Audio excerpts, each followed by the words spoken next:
What's up everyone, how are you all? Today we are back with another blazing Naruto story. What if Naruto accident Acquirie a unique advantage and a new instructor? If you enjoy then please like, share and do comments. And also check the description to original creator of this beautiful creation. Naruto snickered, eyeing his target with barely suppressed glee. That statue was totally stupid looking and didn't belong in this awesome park. He'd stumbled across it maybe a month ago and was awestruck. All the bushes were carefully sculpted to resemble famous animal summons that had belonged to Konoha ninja over the decades. Each was larger than a full-grown adult and had a small engraved plaque naming what clan the summons belonged to and which ninja had possessed their contract. He must have slept through a really cool class sometime in the academy, because he'd never heard that the Yondaime could summon toads. Naruto wasn't entirely certain how toads could be used in battle, but they must have been pretty damned useful if the Yondaime had bothered with them. Naruto had stuck around for a while, admiring the bushes, until a grizzled old man with a cart of gardening supplies arrived on the scene. Awesome timing. If this old guy was responsible for the bushes, maybe he could give Naruto some tips on how to do the same with his own plants. "Hey, mister," Naruto had shouted with his trademark exuberance. "Are you the one that works on the bushes around here?" The old man's head snapped around to face Naruto and his face immediately drew up into a snarl. Oh, it was another one of those folks, Years of experience had conditioned Naruto to what was sure to come next. "What the hell are you doing here, you little monster?" ground out the old man, reaching into his cart for a pair of well-honed shears. He waved them in Naruto's direction threateningly. "Get out of here, go on, I won't have you ruining all of my hard work." Momentarily disheartened and his good mood ruined, Naruto didn't make a scene. Quietly slipping away, he headed back toward the academy, plans for revenge already percolating in his mind. The old gardener should have known better. Now Naruto was back for revenge. The sealed tag he'd been saving for months was tucked safely in his back pocket. The shopkeeper who sold it to him guaranteed that it would release a huge cloud of orange paint when triggered. It took only a few seconds for him to scramble up to the top of the statue and place the tag. A spark of chakra to prime it and he should have plenty of time to get Awa. Crummpppt. The pain lasted only the barest moment before Naruto's world went black. "Yes, I can work with this." Sitting behind his desk, shoulders stooped with weariness, Sarutobi Hiruzen felt every one of his 66 years. A young ninja in their physical prime would have been hard-pressed to make the trip from the capital city of Fire Country to Konoha in 6 hours. After receiving notice of Naruto's injury via summoned messenger bird, Hiruzen had done so in 3. His bones ached and his muscles burned and he would have liked nothing more than to succumb to his exhaustion. If the gods had any mercy, when he woke, it would be to discover that the past day had been nothing but a nightmare, one of the many he'd accumulated in his long career as a ninja of Konoha. Were others not present in his office, Hiruzen would have at least been able to indulge in a pipe of tobacco to soothe his nerves, but he feared that doing anything beyond clenching his gnarled fists would reveal the tremors he'd been unable to control since first learning of the incident. Hiruzen was the Hokage, the effective military dictator of the village hidden in the leaves, and he could not allow his subordinates to see his weakness. "Your report, Inu?" Dog-masked Anbu Captain Hitaki Kakashi bowed once and said, "Hokage-sama. As you know, we initially responded to reports of demonic chakra detected in the eastern civilian district. Upon arrival, initial evidence suggested the detonation of a high-yield explosive tag or a fire technique of at least mid-C rank, leveling much of a small topiary garden. The explosion apparently caused the partial collapse of a previously unmapped bunker. It was in the bunker that we discovered Naruto Uzumaki, impaled through the abdomen by a large metal spire." Kakashi paused, as if considering his next words.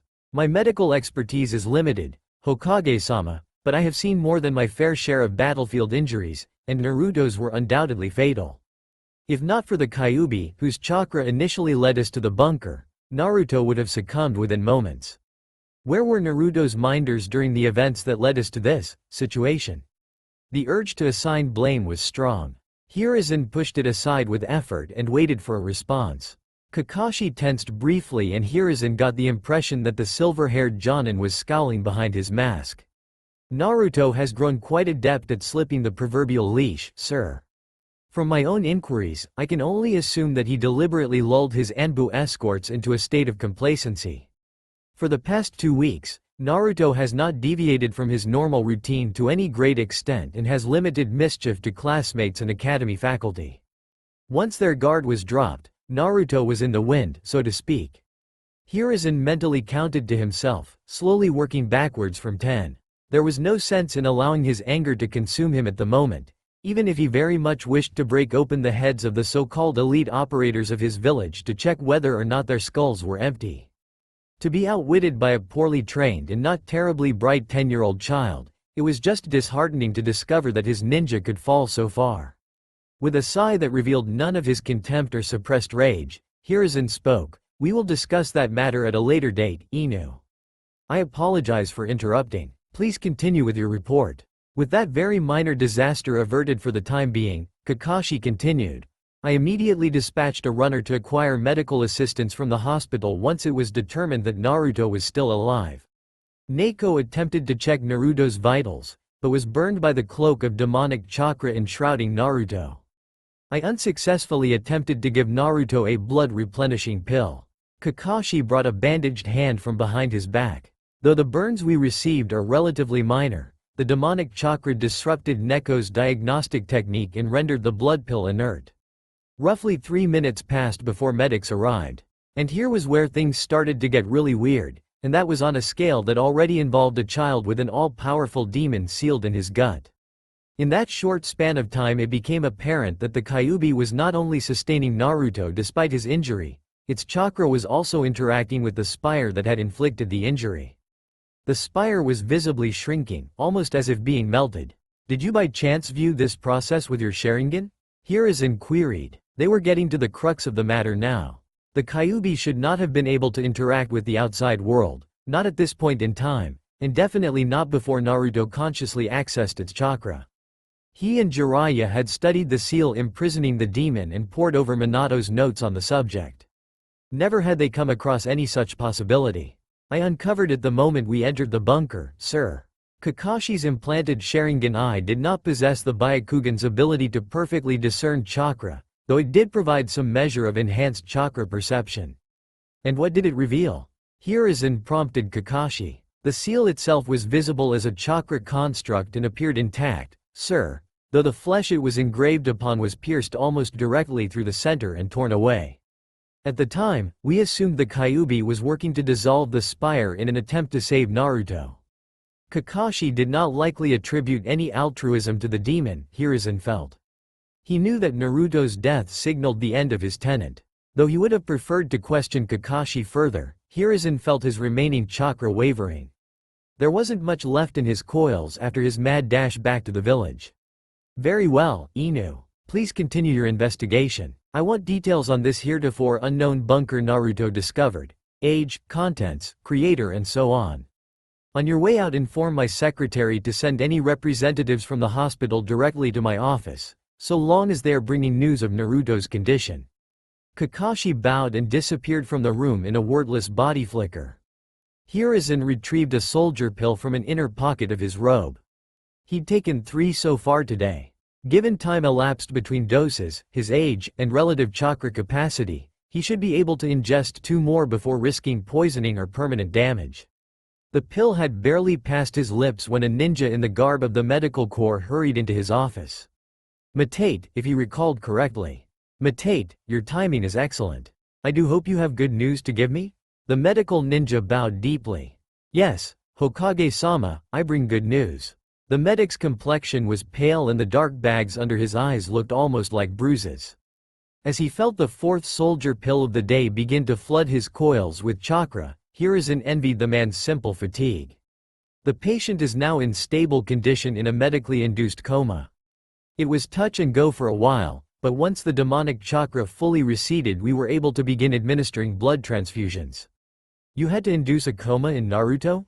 That was odd. If anything, Hiruzen would have assumed Naruto would require assistance to regain consciousness, not the other way around. "It was necessary, sir, to avoid what could possibly be catastrophic damage to the patient." Matate withdrew a small scroll from his coat and placed it on Hiruzen's desk. The full details of our findings are recorded on the scroll for your perusal, sir. To summarize, through an unknown method, though the Kyuubi was obviously responsible, a huge quantity of pure unalloyed chakra-conductive iron has been absorbed directly into the patient's body. It was rare to encounter any significant quantity of the substance, as it was fantastically expensive and coveted by ninja the world over. The metallurgical secrets required to properly alloy chakra-conductive iron into weapon-grade steel were closely guarded by the few smiths with necessary skill to work the metal, most of whom resided in Iron Country.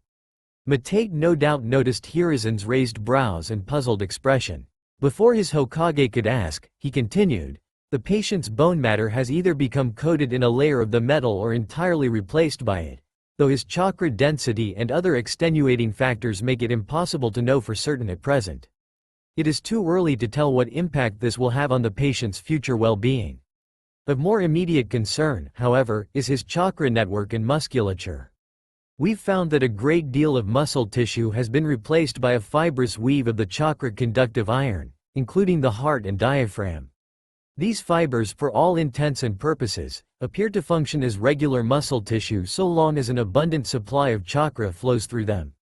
And that brings us back to the patient's chakra network itself. I would have been here to deliver the news sooner, sir, but we had to wait for a Hyuga to come on duty to confirm our suspicions."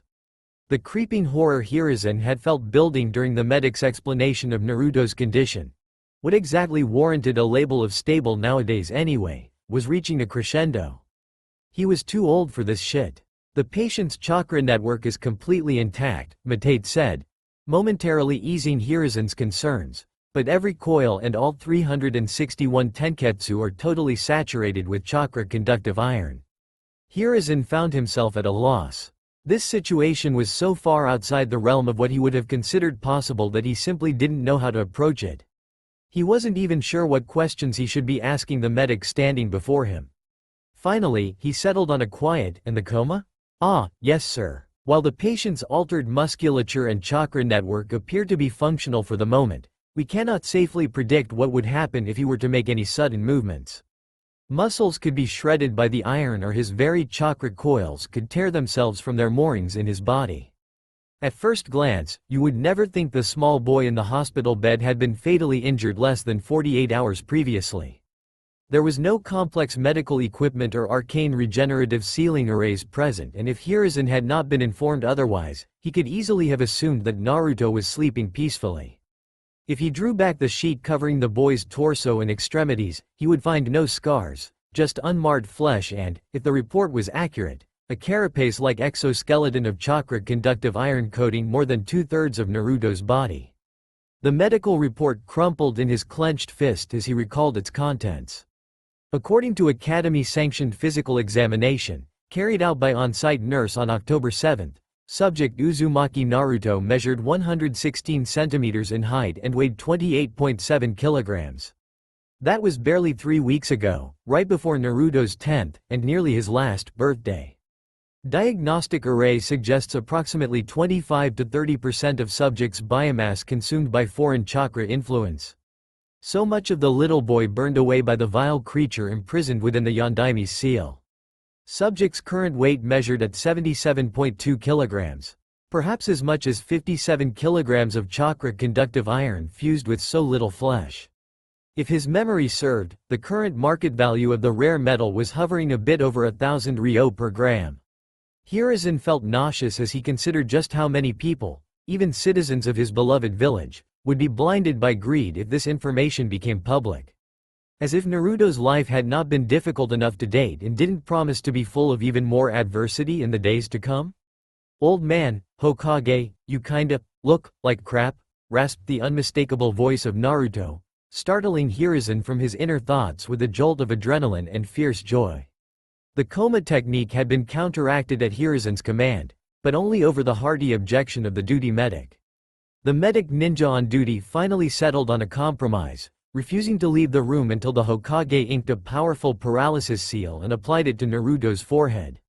No one truly expected the boy to regain consciousness so quickly after such a traumatic experience, despite his literally inhuman constitution. Hiruzen allowed himself to chuckle at Naruto's disregard for propriety. So few in the village would dare speak to their Hokage in such a manner, and those certainly didn't have any affection for him. Spirits momentarily lifted, he spoke, "I imagine I do, Naruto. The past 2 days have been most trying for these old bones. Nothing I can't handle," Hiruzen assured the bedridden child, forcing his voice to sound more cheerful than he felt. "You don't look so great yourself. How are you feeling? Thirsty?" Hiruzen was in motion as the word passed Naruto's cracked lips. He held the straw in place for the boy and forced him to take small sips until the cup was drained. "Thanks, old man. Think nothing of it, my boy." "Am I paralyzed, old man?" Naruto asked after a short span of silence. "I can't move at all." No, nothing so horrible as that, Naruto. You are simply under the effects of a paralysis seal. It's just a minor precaution to prevent you from accidentally exacerbating your injuries." "Oh, that makes sense. If I was really paralyzed, I doubt that everything would be hurting so bad." Naruto's eye crossed and he asked, "Now that I can't move, my nose is starting to itch." Never one to turn away a villager in need, Hiruzen reached across the bed and helped Naruto with his problem. "Do you remember how you came to be in the hospital, Naruto? You were found in a most curious location." "Yeah, I think so." Hiruzen was well acquainted with Naruto's shifty expression by now, having had more experience than most with his mischievous young friend. "Do not fear, Naruto, you are not in trouble, I assure you." "Well, if you promise." Hiruzen nodded encouragingly. "I was gonna use this awesome paint tag I've been saving since summer to get back at this mean old dude. I bet he would have flipped out when he showed up and found that ugly old statue turned orange." Naruto grinned widely, baring his teeth and squinting his eyes tightly. Hiruzen had last seen that expression a week ago when he just barely avoided sitting on a comically large tag Naruto managed to slip onto the chair in office. "Something didn't work right, though, 'cause I think the tag blew up. That sure explains why I'm laid up here in the hospital. I must have used too much chakra to set the tag." Hiruzen made a mental note to look into who had decided to illegally supply high-grade demolition seals to a miner. There was no such thing as a paint tag, after all, and Anbu had determined definitively that the explosion had indeed been caused by an explosive tag, a rather large one. "The explosion certainly contributed to your extended stay in the hospital, Naruto, though whatever damage it inflicted on you has already been healed." Confused by that response, Naruto asked, "If they've already got me fixed up, how come I'm stuck in this bed, old man? How does one explain to a young boy that he may be crippled for life, never mind that his budding career as a ninja could be over before it ever truly began?" Finally, after an uncomfortably long silence, Hiruzen answered, "Naruto, I want you to understand that you are a very special boy, unique even. 2 days ago you survived an injury that would have killed anyone else." Naruto's frightened gulp was clearly audible. "If that crappy paint tag blowing up didn't hurt me so bad, what happened?"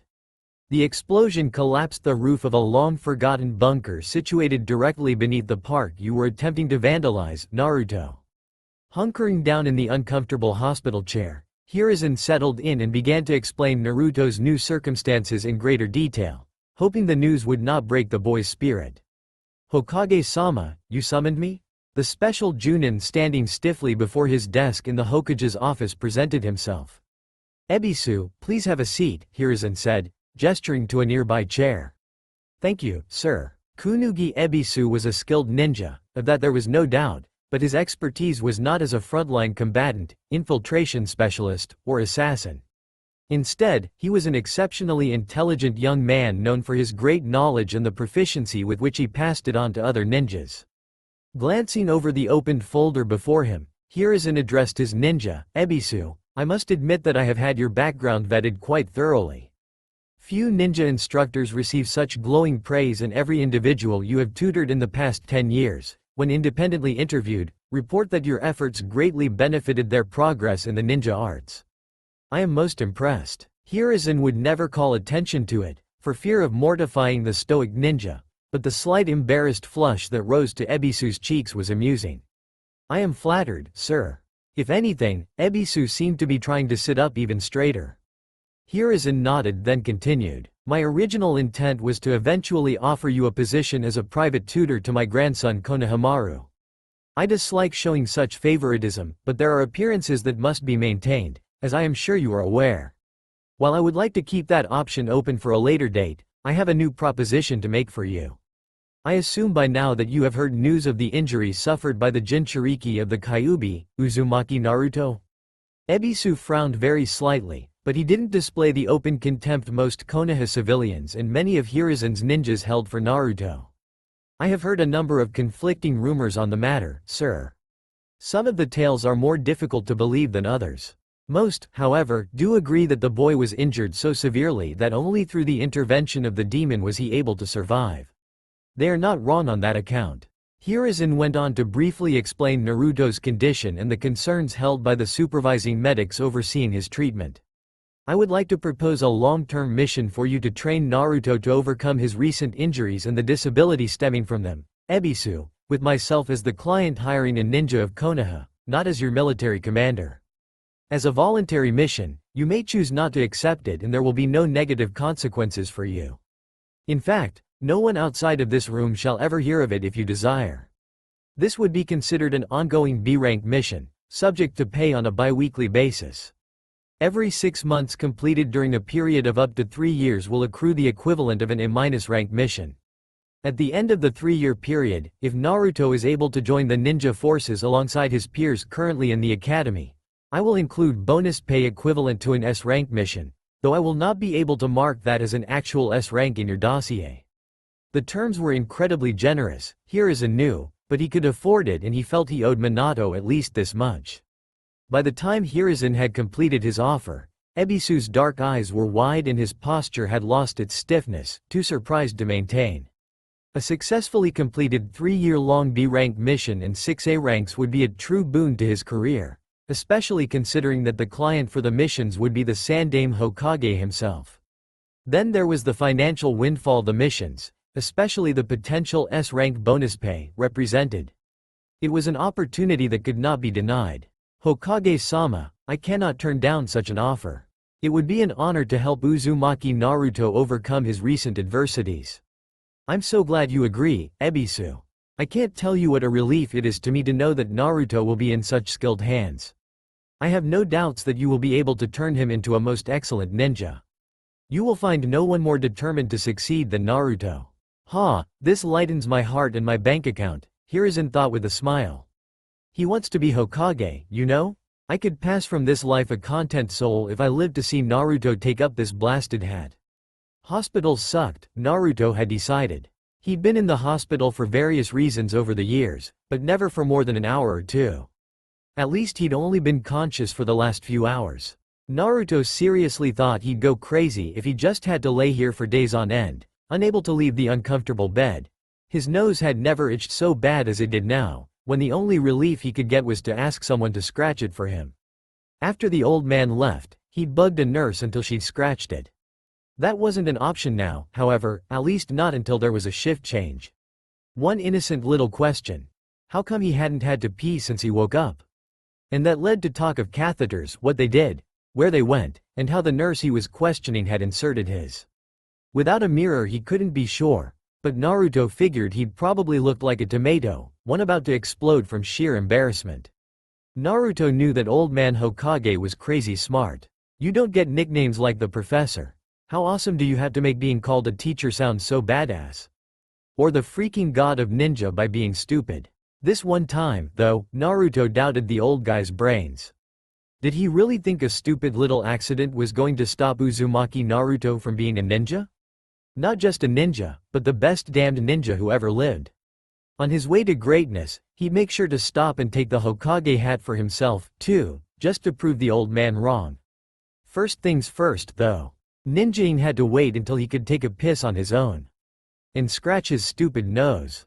Hokage-sama, sir, Ebisu said, a copy of Naruto's medical file tucked under one arm and a significantly larger one, the boys' academy records, 90% of which consisted of disciplinary reports, held in the other. If through the course of my new student's development it becomes necessary to inform him of his status as a Jinchuriki, how shall I handle the matter? Hiruzen sighed, expecting the question before it was asked. He'd already played a game of verbal cat and mouse with Naruto earlier in the day when the boy's curiosity led to the asking of many, many questions. It was not difficult to refocus Naruto's attention away from a path that ended with a revelation about the Kyuubi. It just left him feeling guilty and tired. I originally planned to tell Naruto when he became a genin. Now, I will leave that to your discretion, Ebisu. If you truly feel that lack of this knowledge is hindering Naruto's development, inform me and I shall be the one to reveal the truth to him. He deserves to hear it from me since I'm the one responsible for his ignorance. Ebisu nodded and stood. By your leave, Hokage-sama, I would like to meet my new student now.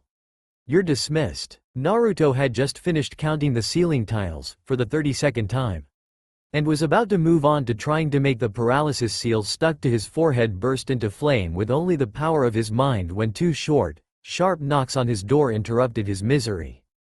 That was kinda odd. He couldn't imagine who would bother to knock.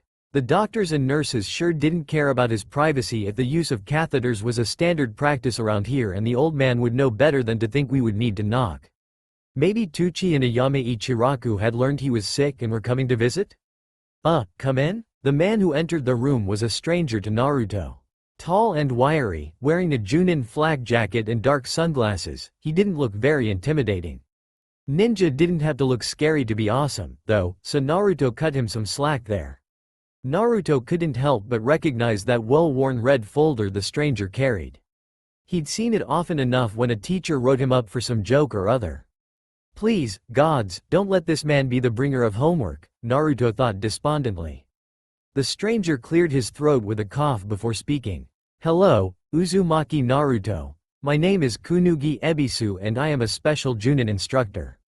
I have been selected by Hokage-sama to be your personal tutor in the ninja arts. Holy shit, the old man had given him his very own Junin tutor. First things first, hi, will you scratch my nose? For the duration of our association, Naruto, you are to refer to me as either master or sensei. Sure thing, sensei. Really, it was the least Naruto could do. Ebisu had scratched his nose.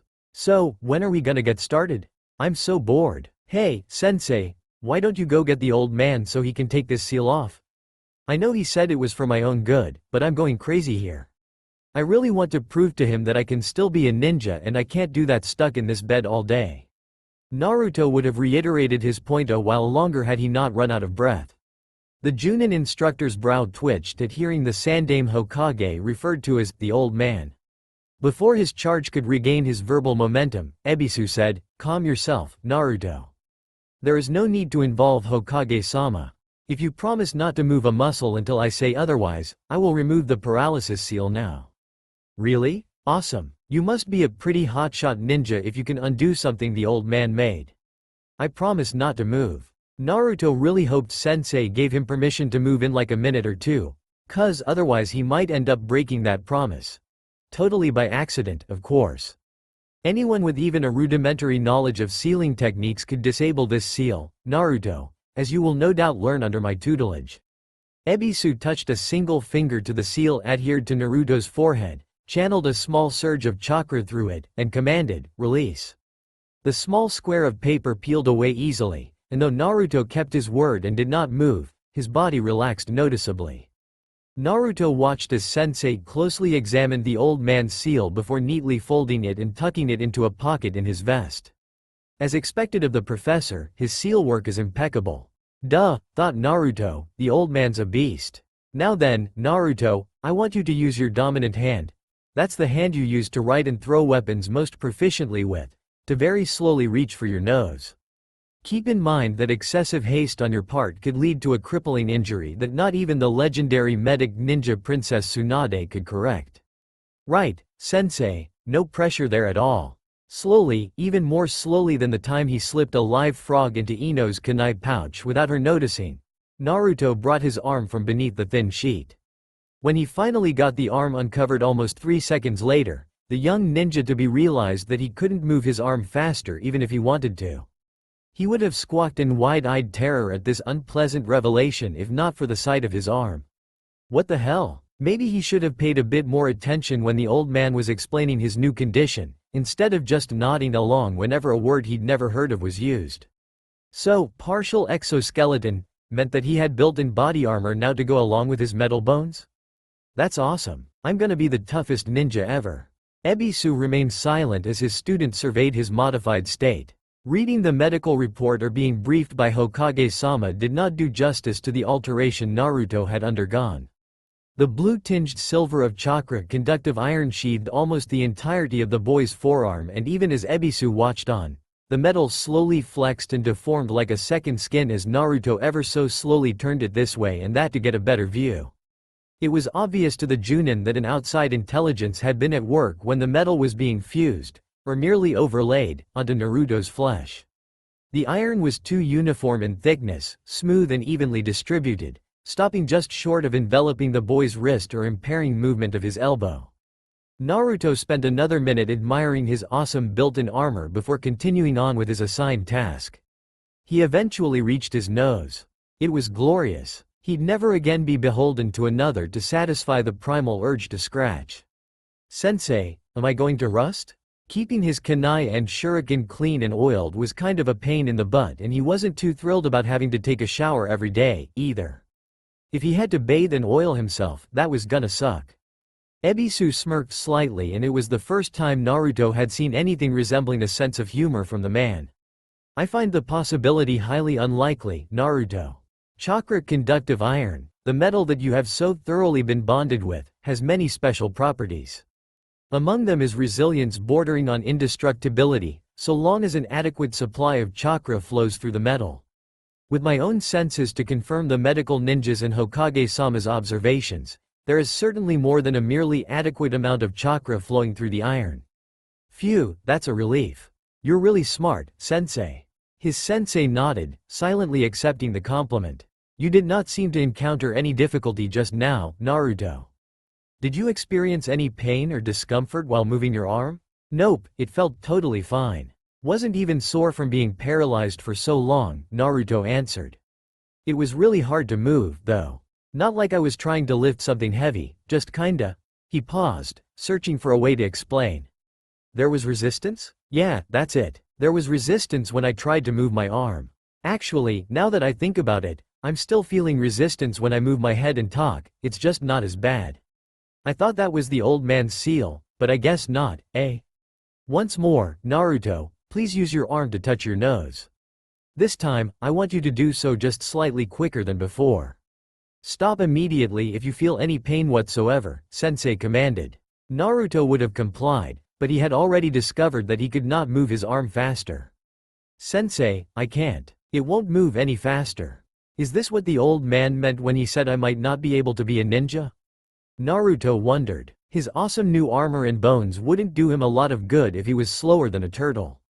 This was not the worst-case scenario Ebisu and Hokage-sama had envisioned. That would have been torn flesh and a permanently crippled chakra network. It also was not the best possible outcome, with Naruto simply having to deal with the greatly increased weight of his iron-infused body. Acting on a hunch, Ebisu spoke. "Naruto, I understand from your school records that your chakra control is quite poor. You do, however, know how to perform the leaf exercise, correct?" "Yeah, I got that. Except the times the leaf burst into flames. Or the one time it became a projectile and embedded itself in the chalkboard, narrowly avoiding Iruka's head. There had also been that one time where it got stuck to his forehead for 2 days. None of those incidents had happened since last year, though, so Naruto felt pretty confident he could pull off whatever Sensei was about to ask him to do. I want you to deliberately channel chakra to your arm when I say so. Use the absolute smallest amount that you are capable of isolating. Do it just like you are trying to stick a leaf to your palm, Naruto, but allow the chakra to diffuse throughout your arm. Are you ready?" At Naruto's hesitant nod, he continued, "Begin."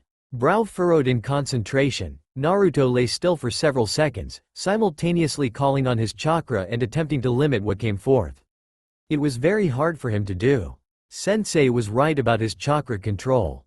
Observing intently, Ebisu did not miss when the iron sheathing Naruto's forearm lost its silvery blue luster and became an unremarkable light gray. He also could not help but sense the quite large amount of chakra the boy had just dumped into his arm. If that was the minimum he could grasp with plenty of prep time, they really had their work cut out for them. If his hunch proved correct, chakra control would be of the utmost importance for Naruto. Naruto felt the change in his arm and to some extent the rest of his body. He wasn't very good at just sending chakra to any one area to begin with, and in his excitement did not wait for Sensei's permission to move. With no effort at all, just like it was supposed to work, Naruto was able to flex his arm, elbow, wrist, and hand unimpeded. "Sensei, I hope you aren't allergic to ramen, because I owe you a bowl or three." Ebisu was expecting some improved mobility, but nothing as dramatic as a complete return of function so quickly. "I will take you up on your offer soon enough, Naruto. Continue experimenting with imbuing chakra into your right arm, and only your right arm, while I sign you out of the hospital and into my care." Face still red with embarrassment, Naruto grumbled unintelligibly to himself as Ebisu rolled him out of the hospital in a wheelchair. Would it have been too much to ask for someone to knock him out before sending the nurse back in to remove his catheter? At least he'd been able to admire his new armored form after the nurse left. The old man had not been kidding. Most of the surface of his arms, legs, chest and abdomen, and even his back were covered in a smooth layer of super rare iron. It was really heavy, too. He probably weighed a lot more than Choji now. But he didn't feel any different as long as he kept a steady background hum of chakra flowing through his body. It wasn't hard to do. While his control was crap, no one could ever claim that Uzumaki Naruto didn't have chakra to spare. "Hey, where are we going, Sensei? My apartment is back the other way," Naruto commented when his mortification receded enough for him to pay attention to his surroundings. "You will no longer be living in your apartment, Naruto. I have made arrangements, with Hokage-sama's approval, to temporarily change your place of residence to my home. This will allow for maximum time spent training. Additionally, your new condition has never been encountered before and there is any number of potential medical complications that could arise." Naruto gulped at that announcement. "Though I am not a medic ninja, my first aid training is comprehensive and I have been briefed on many symptoms to look out for in case your health begins to deteriorate. If you do not wish to share a home with me, however, other arrangements can be made. I believe the medic in charge of your case felt that long-term observation in the hospital was the best course of action." Naruto felt he was justified in panicking just a little at the thought of having to live in the hospital. No, Sensei, I'd love to live with you. Can we at least stop by my apartment to get my stuff? Once you are settled in, I will visit your apartment and retrieve any items you need. Hokage-sama has indicated that the apartment will remain in your possession, so that you will have a place to return to once you become a genin." That was pretty cool of the old man. "Does your place have windows? My plants will die without lots of sunlight." Unseen by Naruto, Ebisu rolled his eyes. "I assure you, Naruto, I do not live in a cave." Hiruzen studied the ancient, debris-strewn bunker Naruto had stumbled across so very explosively. Bunker was not the most fitting description for the space. It certainly did not appear to have been constructed to withstand the forces he would have had in mind when envisioning a bunker, and no entrance or exit beyond the hole blown in the ceiling had been discovered. Perhaps it had been the basement laboratory of some long-ago demolished surface dwelling? Approximately 10 meters in diameter, the circular subterranean room was decorated with what had to be the largest seal array Hiruzen had ever seen. Even the most casual inspection revealed individual seals to gather, store, and focus chakra, seals to regulate chakra flow, others designed to promote expansion, and many more, all of them linked together for some greater purpose. Etched into the stone walls and floor, the array's focal terminus appeared to be the platform upon which Naruto landed. Naruto's dried blood covered much of the altar-like platform as well as the remainder of the iron spike that impaled him. Most of the iron had been eaten away by the Kyuubi's chakra and infused into the young boy, but a considerable portion remained. It was worth a fortune, but Hiruzen did not intend to sell the metal or even catalog its existence. He had an idea that it may prove most useful to Naruto one day. For now it would be hidden, kept secret to avoid tempting his more avaricious citizens. Creating a shadow clone, silently and without hand seals, was child's play for the so-called god of ninja. The chakra construct knew its purpose immediately. It accepted the large blank scroll and writing kit handed to it by Hiruzen and went to work documenting the extensive array. Once finished with this task, it would create another clone to deliver the scroll to the original, and then use the remainder of its chakra to destroy the array and fill in the room with an earth element ninjutsu technique. Leaving his duplicate to its work, Hiruzen turned his attention back to the altar. A single sharp blow from a chakra-infused fist shattered the platform. As broken stone fell away, much of it reduced to pea-sized gravel by the force of the Hokage's strike, Hiruzen discovered the iron was not merely fastened to the uppermost portion of the altar as he assumed. Instead, from the wide base that rested atop the altar, a double finger-width rod plunged down into the earth below. When the clone cleared the rubble away, he suspected it would find that seals were being engraved up to the very edge where the iron rod pierced the floor. Hardly displeased to discover there was even more of the rare metal, Hiruzen wrenched it free from the ground and tested its weight in his age-spotted hand. This was far more than Hiruzen expected to find. More than he could in good conscience gift to Naruto. Chakra-conductive iron was precious for a damned good reason. Even a small amount forged into what would otherwise be an ordinary weapon produced a tool that was many times more deadly when wielded in the hands of a competent ninja. His son's dual trench knives were a prime example of just how effective a bit of this iron could be. It took but a moment to seal the treasure away in a previously prepared storage scroll. He would divvy up portions for Naruto and what he intended to donate to the ninjas of Konoha later. Hiruzen leapt through the hole in the ceiling and addressed the pair of Anbu standing guard over the site. "Make sure my shadow clone is not disturbed. When its task is finished, it will take care of removing the chamber as a hazard." With that, the Sandaime Hokage body flickered away. "How come I can't walk on my own, sensei?" Naruto asked with some irritation. It was embarrassing to be seen by the whole village as he was wheeled through the village like some kind of crippled old dude. Not just embarrassing, either. In the past several minutes, Naruto noticed people glancing at him, only to quickly lose interest and go about their business. Not a single villager had bothered to glare hatefully in his direction. It was weird. It would be the height of folly to act as if a few minutes of experimentation completely alleviated all of your mobility issues, Naruto. Due to the iron in your body, your weight has nearly tripled since you last walked without assistance. This is sure to wreak havoc with your balance. I doubt you want to fall flat on your face a dozen times or more covering the short distance to my home? Well, when you put it that way, sensei kinda made sense. There is also the small matter that the only clothing you are wearing is a backless hospital gown, sensei added helpfully. With a yelp, Naruto made sure he was situated in the wheelchair so he didn't accidentally give any of the pervs in Konoha a free show. It was probably that nurse's doing. She was out to get him. Naruto's absence from the streets of Konoha for the past 3 days had not really settled into the general awareness of the village. Some individuals who were accustomed to the sight of the young Jinchuriki might have taken notice, or maybe not. It was only 3 days, after all. There were a few, though, who were becoming genuinely concerned by the boy's disappearance. The proprietor of a small ramen shop and his daughter were already debating whether or not they should petition for an audience before the Hokage today or give Naruto another day or two to return. One small girl, timid in a way none would expect a Hyuga to be, was a nervous stuttering wreck. Hinata knew all of Naruto's favorite hangouts and even the places he only visited rarely. She'd checked each and every one of them over the past 2 days. Then she'd checked again. Sleep had mostly eluded the young heiress these past 2 nights and the effects were hard to miss. Amino Iruka had been briefed on Naruto's condition, of course. He'd also heard quite a few disturbing rumors to go along with the official story of Naruto's accident. Iruka intended to visit his student when he received word that the boy was conscious. He'd probably appreciate a bowl of takeout ramen from Ichiraku's. The thought brought a short-lived smile to the scarred instructor's face. It was wiped away when he once again noticed the unhealthy pallor and nervousness of Hyuga Hinata. She was a little young for it, but Iruka had noticed she seemed to harbor a pretty fierce schoolgirl crush on Naruto. It was both sad and amusing. Iruka often wished Naruto would return the girl's affections or at least notice her. Anything would be better than his reckless attempts to garner attention from Haruno Sakura.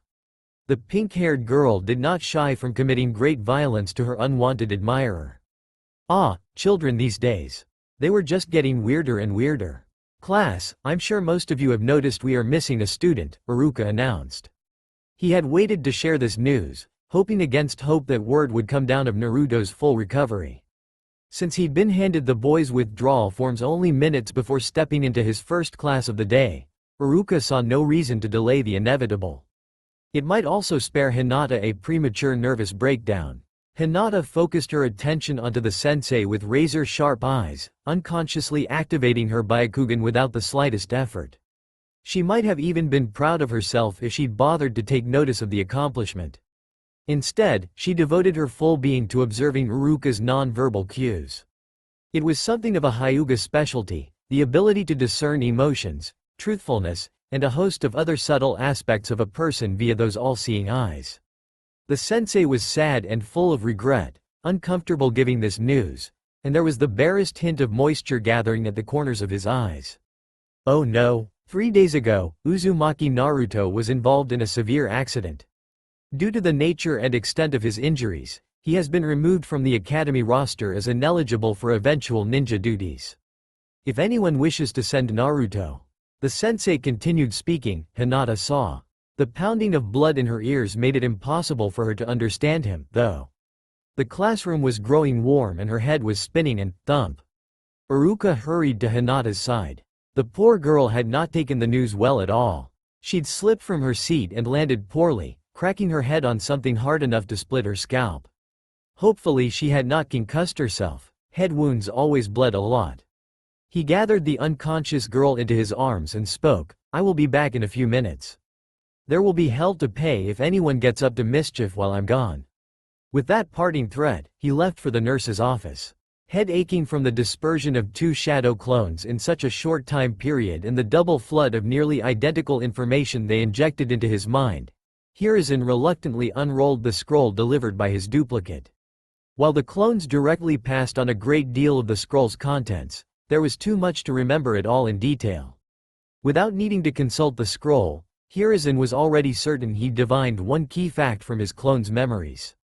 The seal array he'd just destroyed was of Uzumaki make and design. Beyond a few telltale seals he'd never seen used outside of that once famous clan, there were many small signs, a peculiarly twisted shunt here, a doubled-up buffer there, and other clues, all reminiscent an Uzumaki seal specialist. Jiraiya might just wet himself in glee when Hiruzen showed this scroll to his old student. Now if only a messenger toad would arrive so that he could pass word of the latest happenings to his wandering student. Sensei did not live in an apartment like Naruto imagined. It was actually a decent-sized house with a large walled-in area out back the Junin led him to. They were well into the predominantly ninja-populated district of the village. That was good. Not a whole lot of ninjas seemed to like Naruto, but very few ever went out of their way to be mean to him, and that was nice. Cool place, Sensei. You live here all by yourself? The pinnacle of tact Naruto was not. That is correct, Naruto, though it will also be your home for the foreseeable future. Ebisu locked the wheelchair's brake in place to prevent Naruto from rolling away.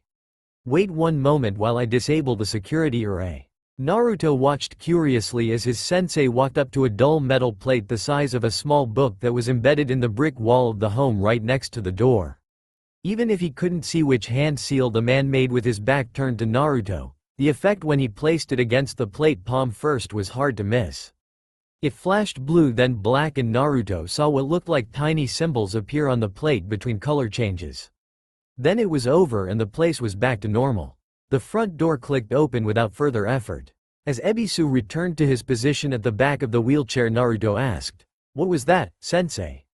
As any ninja with a working knowledge of the sealing arts should, I have taken the precaution of warding my property from intrusion.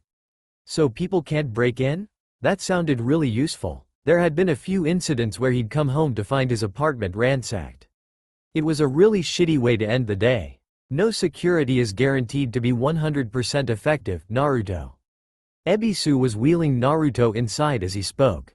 The best we can settle for without an excessive use of time and resources is to make a target not worth the effort involved in penetrating its defenses. Naruto didn't quite understand, though he got the gist of Sensei's explanation. Will you teach me how to make seals like that? They were past the entryway and into the home proper now. If you prove an adept enough student, I will certainly be able to provide you with at least a basic grounding in the sealing arts. Awesome, you can stand now. Do so carefully and remember to use as little chakra as possible, admonished Ebisu as he closed the door behind them. Feel free to have a look around. I will return momentarily. Careful to hold the back of his gown closed, Naruto gratefully left the wheelchair behind and was pleased to see Sensei taking it away. If he was lucky, he'd never see it again. While waiting for Sensei to return, he looked around to get a better idea of where he'd be staying. The house was not constructed or furnished in what Naruto had heard called the traditional style. It sure was nice and a lot better than his rundown old apartment.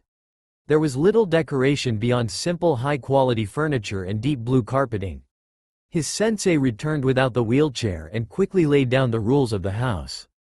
Don't make a mess, clean up after yourself or else, if you break it you buy it, and so on. The room he led Naruto was kinda bare, but the bed looked comfortable and there was a large window with a shelf that would be perfect for his plants. From Sensei's demeanor, he had a feeling the desk tucked over in the corner would be seeing a lot of use, too.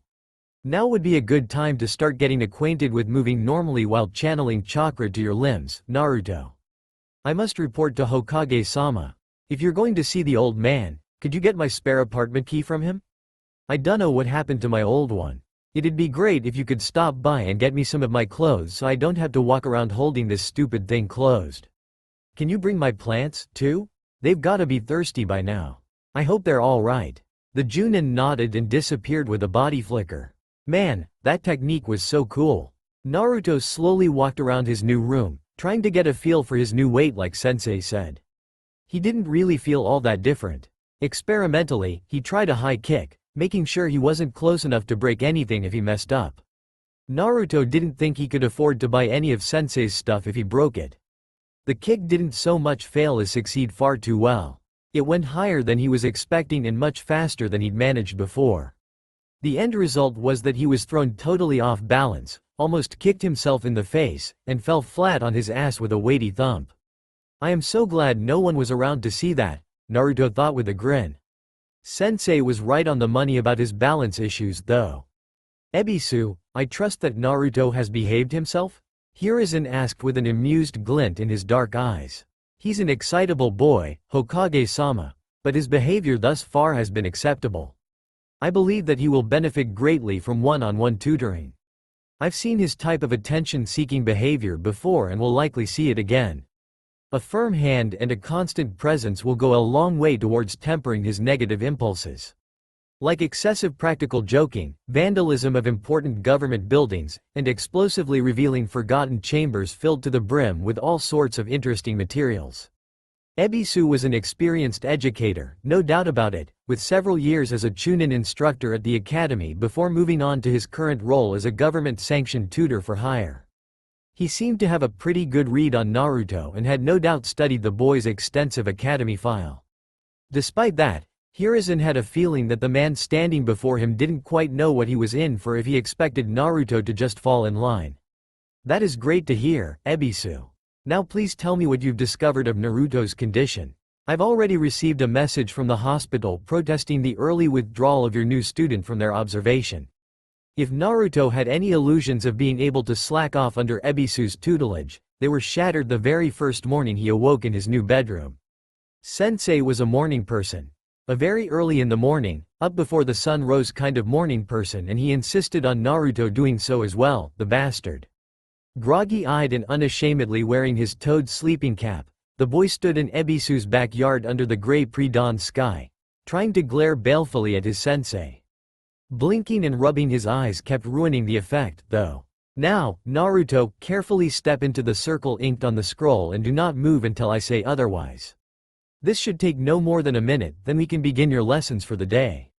Before sending Naruto off to bed the night before, Ebisu explained how every week the boy would be required to undergo a preventative reading via diagnostic seal array. It would record all of his vital statistics and other odds and ends that wouldn't normally be of concern for most people, like iron content in his blood and rate of production of new blood cells. So long as he remained healthy, Naruto need not fear returning to the hospital for a more long-term stay. Standing barefoot on the indicated area of the scroll, Naruto perked up a bit as Sensei activated it. Though he had not the slightest clue what any of the little black squiggles meant, it was neat how they turned green and started glowing. It kinda tingled, too. Less than a minute passed before the green faded back to mundane black and Sensei allowed him to step off. For the next hour, Naruto, I will observe as you work your way through all of the standard academy taijutsu katas you have learned up to this point. This will serve as additional mobility practice for you and will allow me to begin gauging your approximate hand-to-hand proficiency. Afterward, we will take a short break for breakfast. Can we have ramen, sensei? Please? Dinner the night before had been tasty, but it was not even a rough patch on a good bowl of ramen, and he'd been deprived for days now. Despite the low light at such an early hour, Ebisu still wore his dark sunglasses. This was good, because he would have been more than a little peeved to let his student see him lose his composure over such an inane question. Ramen for breakfast, Naruto? I think not. He was beginning to get an idea that few of the boys' meals were anything but ramen from the incessant chattering the night before. Now more than ever, we must assure that you eat a proper balanced diet. You are an incredibly resilient young man, Naruto, gifted with a remarkable ability to recover from damage that would kill another man. We do not currently understand how much stress is being placed on your unique recuperative abilities simply maintaining your general well-being. No sense in sharing with the boy their concerns that the bulk of the Kyuubi's ability to regenerate his injuries was compromised maintaining his iron-infused form. To Naruto, Sensei's long-winded answer sounded disturbingly like a build-up to saying he could never eat ramen again. No, Ebisu continued, ensuring you have all the necessary vitamins and minerals can only help your development and may very well keep you out of the hospital. You do wish to grow tall and strong, correct, Naruto? Naruto only responded with a quietly mumbled, no ramen? If you perform well and do not complain about your assignments, Naruto, I will consider letting you have ramen for lunch today. Ebisu relented with a sigh, noticing how despondent the boy had become in such a short time. Naruto was awfully young to already be picking up the obsessive weirdness often attributed to older ninja. At least Naruto did not appear unduly slowed by his additional weight, Ebisu noted, as the boy plowed into him with a running tackle hug. He had to use chakra to anchor himself to the flagstones of the courtyard to avoid being knocked over by Naruto's considerable momentum. Well, at least he knew one very good way to motivate Naruto now. Chakra control exercises? Naruto asked, taking care not to sound like he was complaining. That was the way to lose ramen privileges. Indeed, Naruto. When not covering course material from the academy curriculum, the majority of our time in the coming months will be spent improving your chakra control. How come? No whining here, nope. Chakra control is the foundation of all the greater ninja arts, Naruto. Ebisu decided to take this opportunity to really drive home how essential this aspect of Naruto's training chakra control would become. At your current level of control you could not even cast the most basic of genjutsu on a heavily sedated target. Your E-rank transformation technique, while functional, reportedly uses as much as 50 times more chakra that should be necessary. If you attempted to prime something so simple as a freshly inked storage scroll right now, it could end up blowing up in your face or fatally absorbing you into the seal. And let's not forget that your ability to move about freely is entirely dependent on channeling chakra to your limbs, Naruto. The less chakra you need to use to move about, the more you will eventually have available for other uses. Ah, Naruto scratched the back of his head with a grin. Chakra control exercises sound pretty good. I thought you would say so. Ebisu drew a small square of blank paper from one of the small pockets of his Junin vest and handed it to Naruto. This is a special type of paper made from trees infused with chakra throughout their growing cycle. It will respond in specific ways depending on the elemental chakra affinity of whoever uses it. Oh, I remember this. My chakra affinity decides what kind of ninjutsu I'll be able to use best, right? And Iruka thought he never paid attention. Yes, Naruto, while you are correct, Sensei answered with a nod. It is much too early in your training to begin working with elemental chakra. You must run before you can fly. There are, however, many chakra control exercises best suited to the various chakra affinities. Just channel a bit of chakra into the paper and we will use the results to tailor a set of exercises that should come most easily to you. Naruto regarded the slip of paper doubtfully. Last time he added chakra to paper things had not gone so well. Sensei didn't seem worried, though. Well, here goes nothing. Ebisu was just as surprised as Naruto when the chakra paper flashed blue with Naruto's telltale excess chakra then stiffened in his grip and took on the silvery blue sheen of the chakra conductive iron sheathing so much of his form. Startled, Naruto dropped the paper-turned oddly shaped blade. It landed corner first and slid easily, without seeming to meet much in the way of resistance, 3 or 4 centimeters into one of the courtyard's flagstones. Sensei and student stared at the deeply embedded object in silence, one waiting for it to explode and the other wondering if chakra paper was supposed to do that. A few seconds passed and without warning the altered chakra paper lost its metallic appearance and returned to normal, albeit still buried halfway through solid rock. "This is an unexpected development, Naruto," Ebisu finally commented. He removed several pieces of chakra paper from his vest pocket and gave another to Naruto. "I did not think to time the length of the paper's transformation. Try to use the same amount of chakra as last time." Several minutes of experimentation revealed that Naruto did not appear to have a classical elemental chakra affinity. The more chakra be imbued into the paper, the longer it remained transformed, and while altered, the paper turned iron could cut any substance from stone to hardened steel with equal ease. Range did not appear to be a significant factor, at least once the paper was imbued. It remained in iron form for the entire duration regardless of whether Naruto was holding it or if it was on the other side of the courtyard stuck in the wall separating the property from Konoha proper. The transformation also worked on regular paper, a leaf, a wooden chopstick, and one of Ebisu's old bandanas, though more chakra was required and the duration was shorter from one material to the next.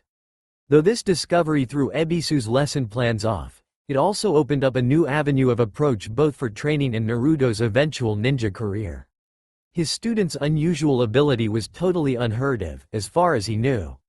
They would have to work together closely to learn the limits of its potential and to ensure that Naruto developed that potential to its fullest.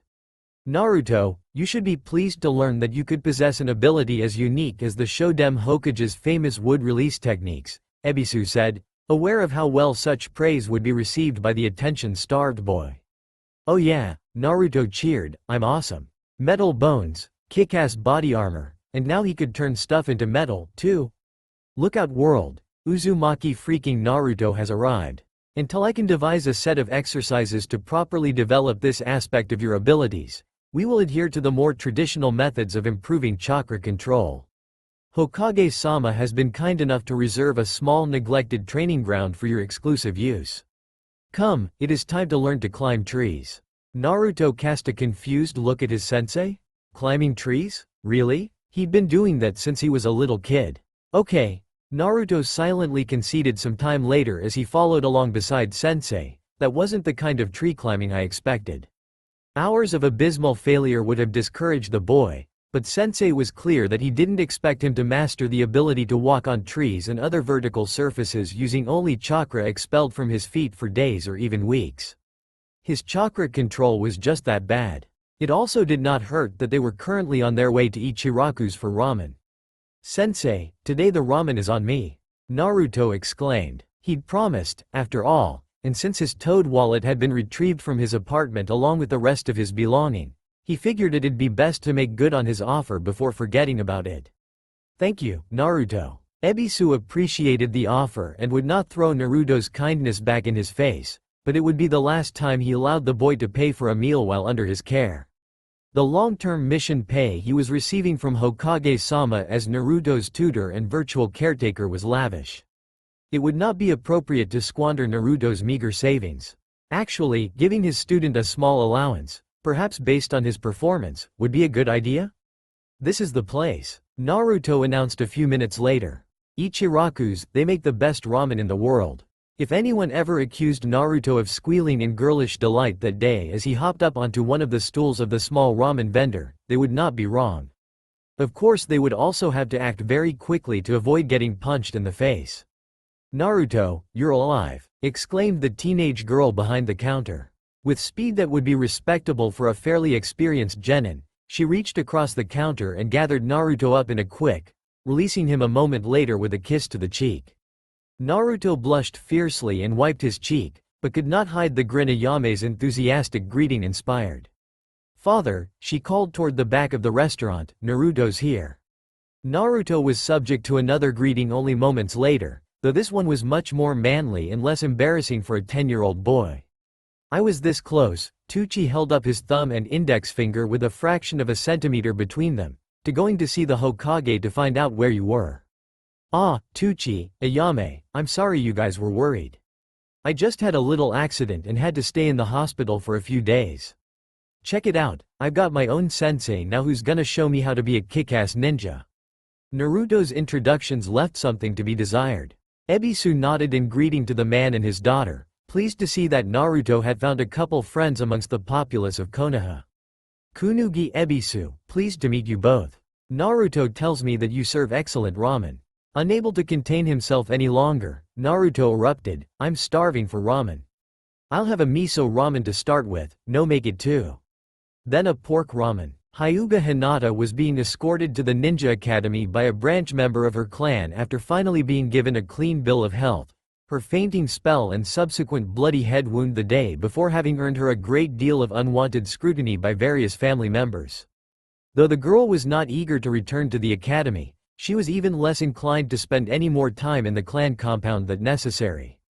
When her preternaturally sharp eyes caught sight of an unusual amount of orange crossing the street 2 intersections over, the normally timid girl would not be denied, despite the protests of her escort. Byakugan activated, she quickly found her target and followed along at a discreet distance. Unmistakably Naruto, she'd viewed him through her special eyes many times. The boy was also very different than she'd ever seen before. His chakra coils positively gleamed and he had chakra-infused metal all over his body. In it, too, what could have possibly happened to cause this oddity? When she eventually gathered her courage to so casually walk by Naruto's favorite ramen stand, her timing was such that she heard, "I'm sorry you guys were worried. I just had a little accident and had to stay in the hospital for a few days. Check it out, I've got my own sensei now who's gonna show me how to be a kick-ass ninja." And all was right with the world. I wonder if it is a refinement of a previously existing Earth Chakra affinity. Hiruzen said. He was familiar with the affinities of Naruto's parents and knew that the child of a wind-natured and water-natured parent would almost never be Earth-natured. That was classified information that Ebisu did not need to know, however. A pity we don't know what Naruto's affinity was before the accident. I have heard speculation that the Shodem's wood release techniques were the result of his bloodline's unique ability to blend earth and water chakras, Ebisu responded. I cannot imagine what combination of elements would be needed to produce the results demonstrated by my student. Naruto's ability to transform other objects into iron may not be related to elemental recomposition at all, even if an application of earth-natured chakra would be a logical explanation. Maybe some sort of very fine instinctive shape manipulation? Hiruzen shook his head and sighed. This is all useless speculation, I'm afraid. We simply have too little data to start making such assumptions, Ebisu. I can't help but agree, Hokage-sama. It is a most interesting mystery to contemplate, though. With regards to Naruto's condition and continuing education, Hiruzen had a feeling he would be having many meetings like this one in the years to come. It might be better if he just blocked in a regular time in his weekly schedule to avoid interfering with his other obligations. Would you mind if I paid a visit during one of Naruto's training sessions sometime soon to witness the results of his new ability? Of course not, Hokage-sama, Ebisu responded forcefully. It would be an honor and I'm sure my student would appreciate a visit from you. In the meantime, I have something that may serve as a training aid during Naruto's chakra control exercises. From his desk Hiruzen retrieved a portion of the chakra-conductive iron rod he'd discovered the day before in the chamber where Naruto was injured. He'd trimmed the 2-meter-long rod down into more easily handled sections of 20 centimeters each. Is that? Ebisu found that he was unable to address the Hokage properly, so settled for shutting up lest he embarrass himself. A large amount of chakra-conductive iron, identical to that infused into Naruto? Hiruzen grinned at the normally unflappable Junin's minor stumble. Yes it is. In light of Naruto's apparently overwhelming affinity for this metal, it may be prudent to introduce him to it earlier than I originally intended. There is an advanced chakra control exercise first devised by my former student Tsunade that some medical ninja now use to build both control and endurance. Are you familiar with senbon or wire bending? No, Hokage-sama, I don't believe I have heard of that particular method. It's simple in theory but complex in practice.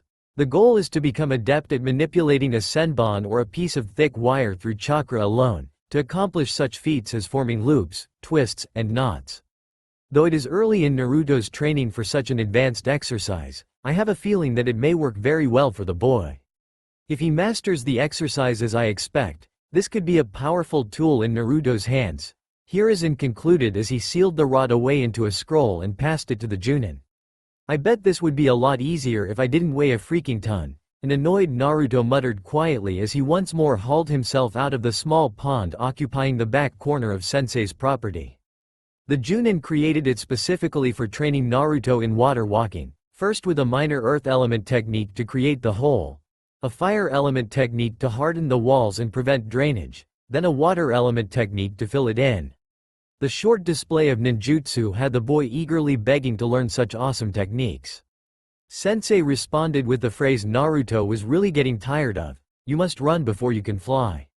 Grr. Naruto wanted to get some fish to keep in the pond, but figured he'd better complete the training first. No need to traumatize the poor creatures with his repeated splashing. Sensei agreed and promised to let him pick out the fish and plants to occupy the pond once he learned the exercise. As with the tree climbing exercise, Naruto, your weight is not a factor in determining your success or failure. Standing upon the water is entirely dependent on your chakra supply and how well you control it. Since you obviously have an overabundance of chakra, it is only your control that is lacking. Ebisu sat cross-legged several feet from the edge of the pond, patiently observing his student's progress, or lack thereof.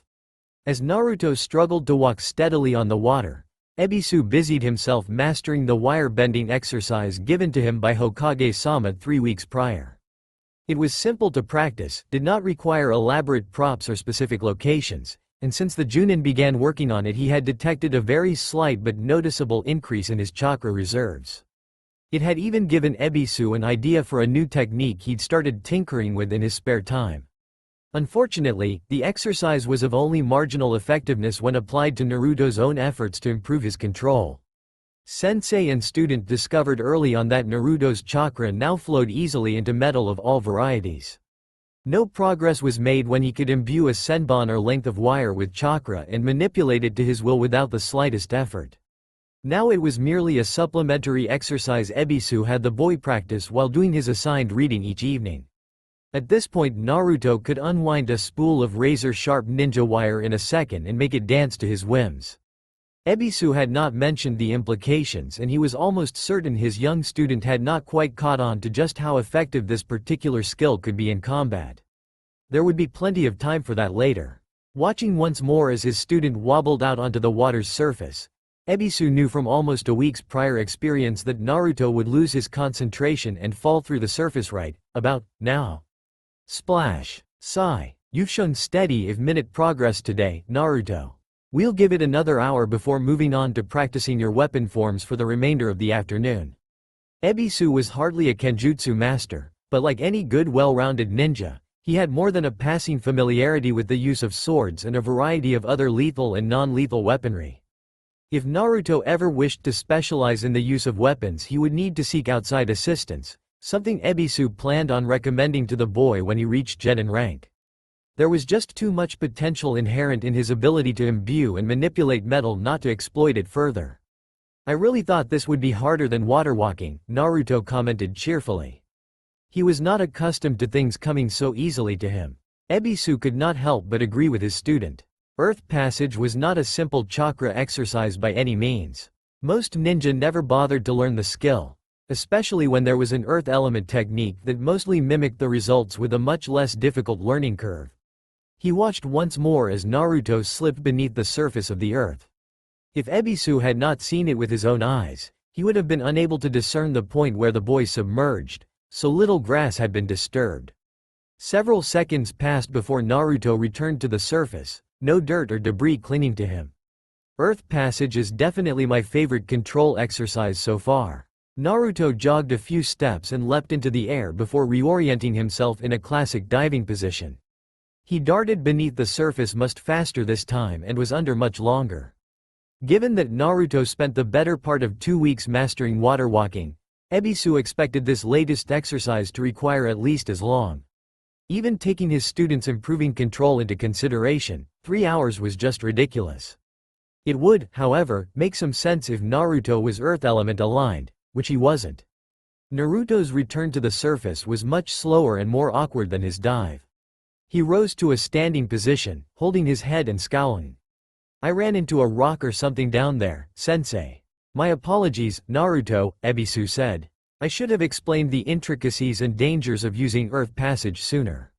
You learned this skill much more quickly than I expected.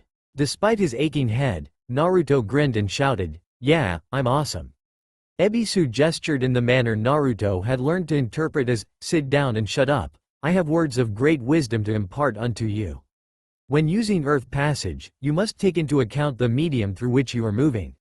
Loose soil and sand offers very little resistance, while rock, hard-packed soils and clays, and heavily saturated areas of all sorts can be difficult or impossible to pass through. As you painfully discovered, moving at speed while unable to sense your surroundings can prove dangerous. You must also be aware of not only your depth, but the material you must pass through in order to return to the surface. Never travel to such a depth or allow yourself to become so mired in a difficult medium that you run out of air before you can return to the surface. Suffocation is a very real possibility for those who employ Earth Passage carelessly. From the look on the Naruto's face, the thought of suffocating beneath the earth was an especially gruesome one. Though you have learned the skill in a remarkably short time, Naruto, we will spend the next few days acquainting you with passage through different subterranean environments so you will have an idea of your limits. This is also a good opportunity for you to learn how to sense your surroundings through chakra disruptions in the earth.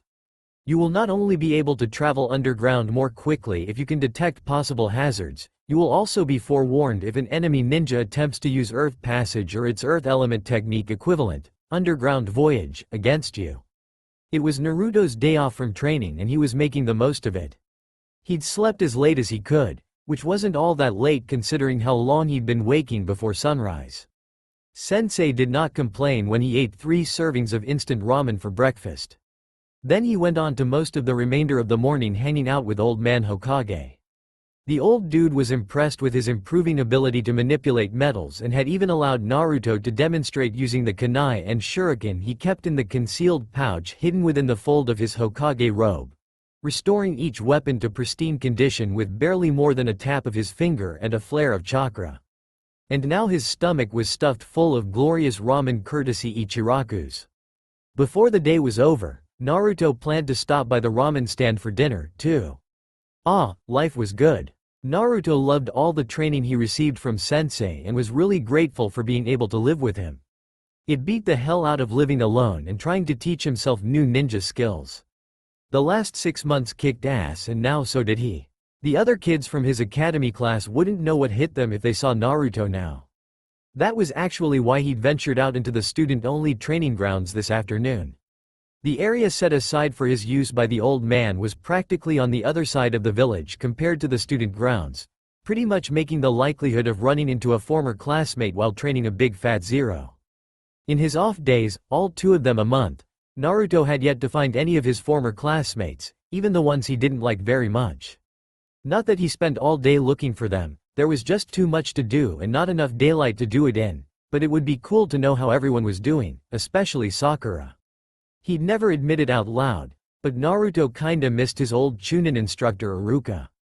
The man was a total stickler for the rules and could track Naruto down when he cut classes better than any Anbu, yet he was also the first academy sensei who went out of his way to be helpful or even just not much of an asshole. Maybe he could talk Sensei into switching around his next free day and he could go visit the academy while class was in session. Even if he didn't find any former classmates, Naruto's time wouldn't have been totally wasted.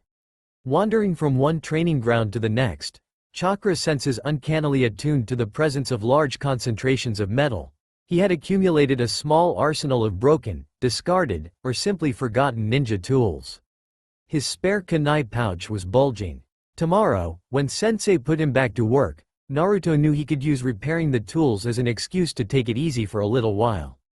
Preferring to traipse through the underbrush and more thickly wooded areas between training grounds instead of taking the clearly marked paths, Naruto all but stumbled onto a familiar face as he bulled his way through an overgrown bush of some sort. Inuzuka Kiba stood near the far end of the clearing, haphazardly tossing kunai at a straw dummy propped up against a tree. Sensei's word from months ago suddenly played out in Naruto's head. Attempting to sneak up on a ninja, as you put it, Naruto, is oftentimes easier said than done. Chakra sensors are rare among ninja, but there are many who have trained or inherited senses far beyond normal humans. I have noticed your sense of hearing seems especially acute. That trait may save your life one day. Hitaki Kakashi is said to have a nose almost as sharp as the ninja dogs he summons. He can sometimes smell an enemy before his eyes or ears detect them. Half to Naruto and half to himself, Sensei concluded, it would not be surprising to discover Kakashi shares Inuzuka ancestry, given his excellent senses and propensity for associating with canines. Thanks, Sensei, Naruto thought. Yeah, sneaking up on the boy probably wasn't a good idea. He was sweaty from his journey, he was definitely not playing in the woods like some little kid. And because of the light orange coat he wore despite the warm day. Kiba had probably smelled him before he even entered the clearing. Yo, Kiba, Naruto called out, waving his arms wildly. The boy in question turned to Naruto, initially not appearing at all surprised at his presence, but then getting a wide-eyed look of shock for some reason. He didn't smell that bad, right? Naruto? Kiba approached and they met near the middle of the clearing. Holy crap, it is you and you're not crippled. When Iruka told us you got hurt so bad you couldn't be a ninja anymore, we all thought you'd gotten a leg chopped off or something. The boy was several centimeters taller than Naruto and would have outweighed him by a fair amount if not for his special circumstances. What? Crippled? Naruto gasped. I am so gonna kick Iruka right in the nuts. Yeah, man, Iruka didn't give us any details, but you gotta get messed up pretty bad to stop being a ninja. It doesn't look like you're missing any parts, though.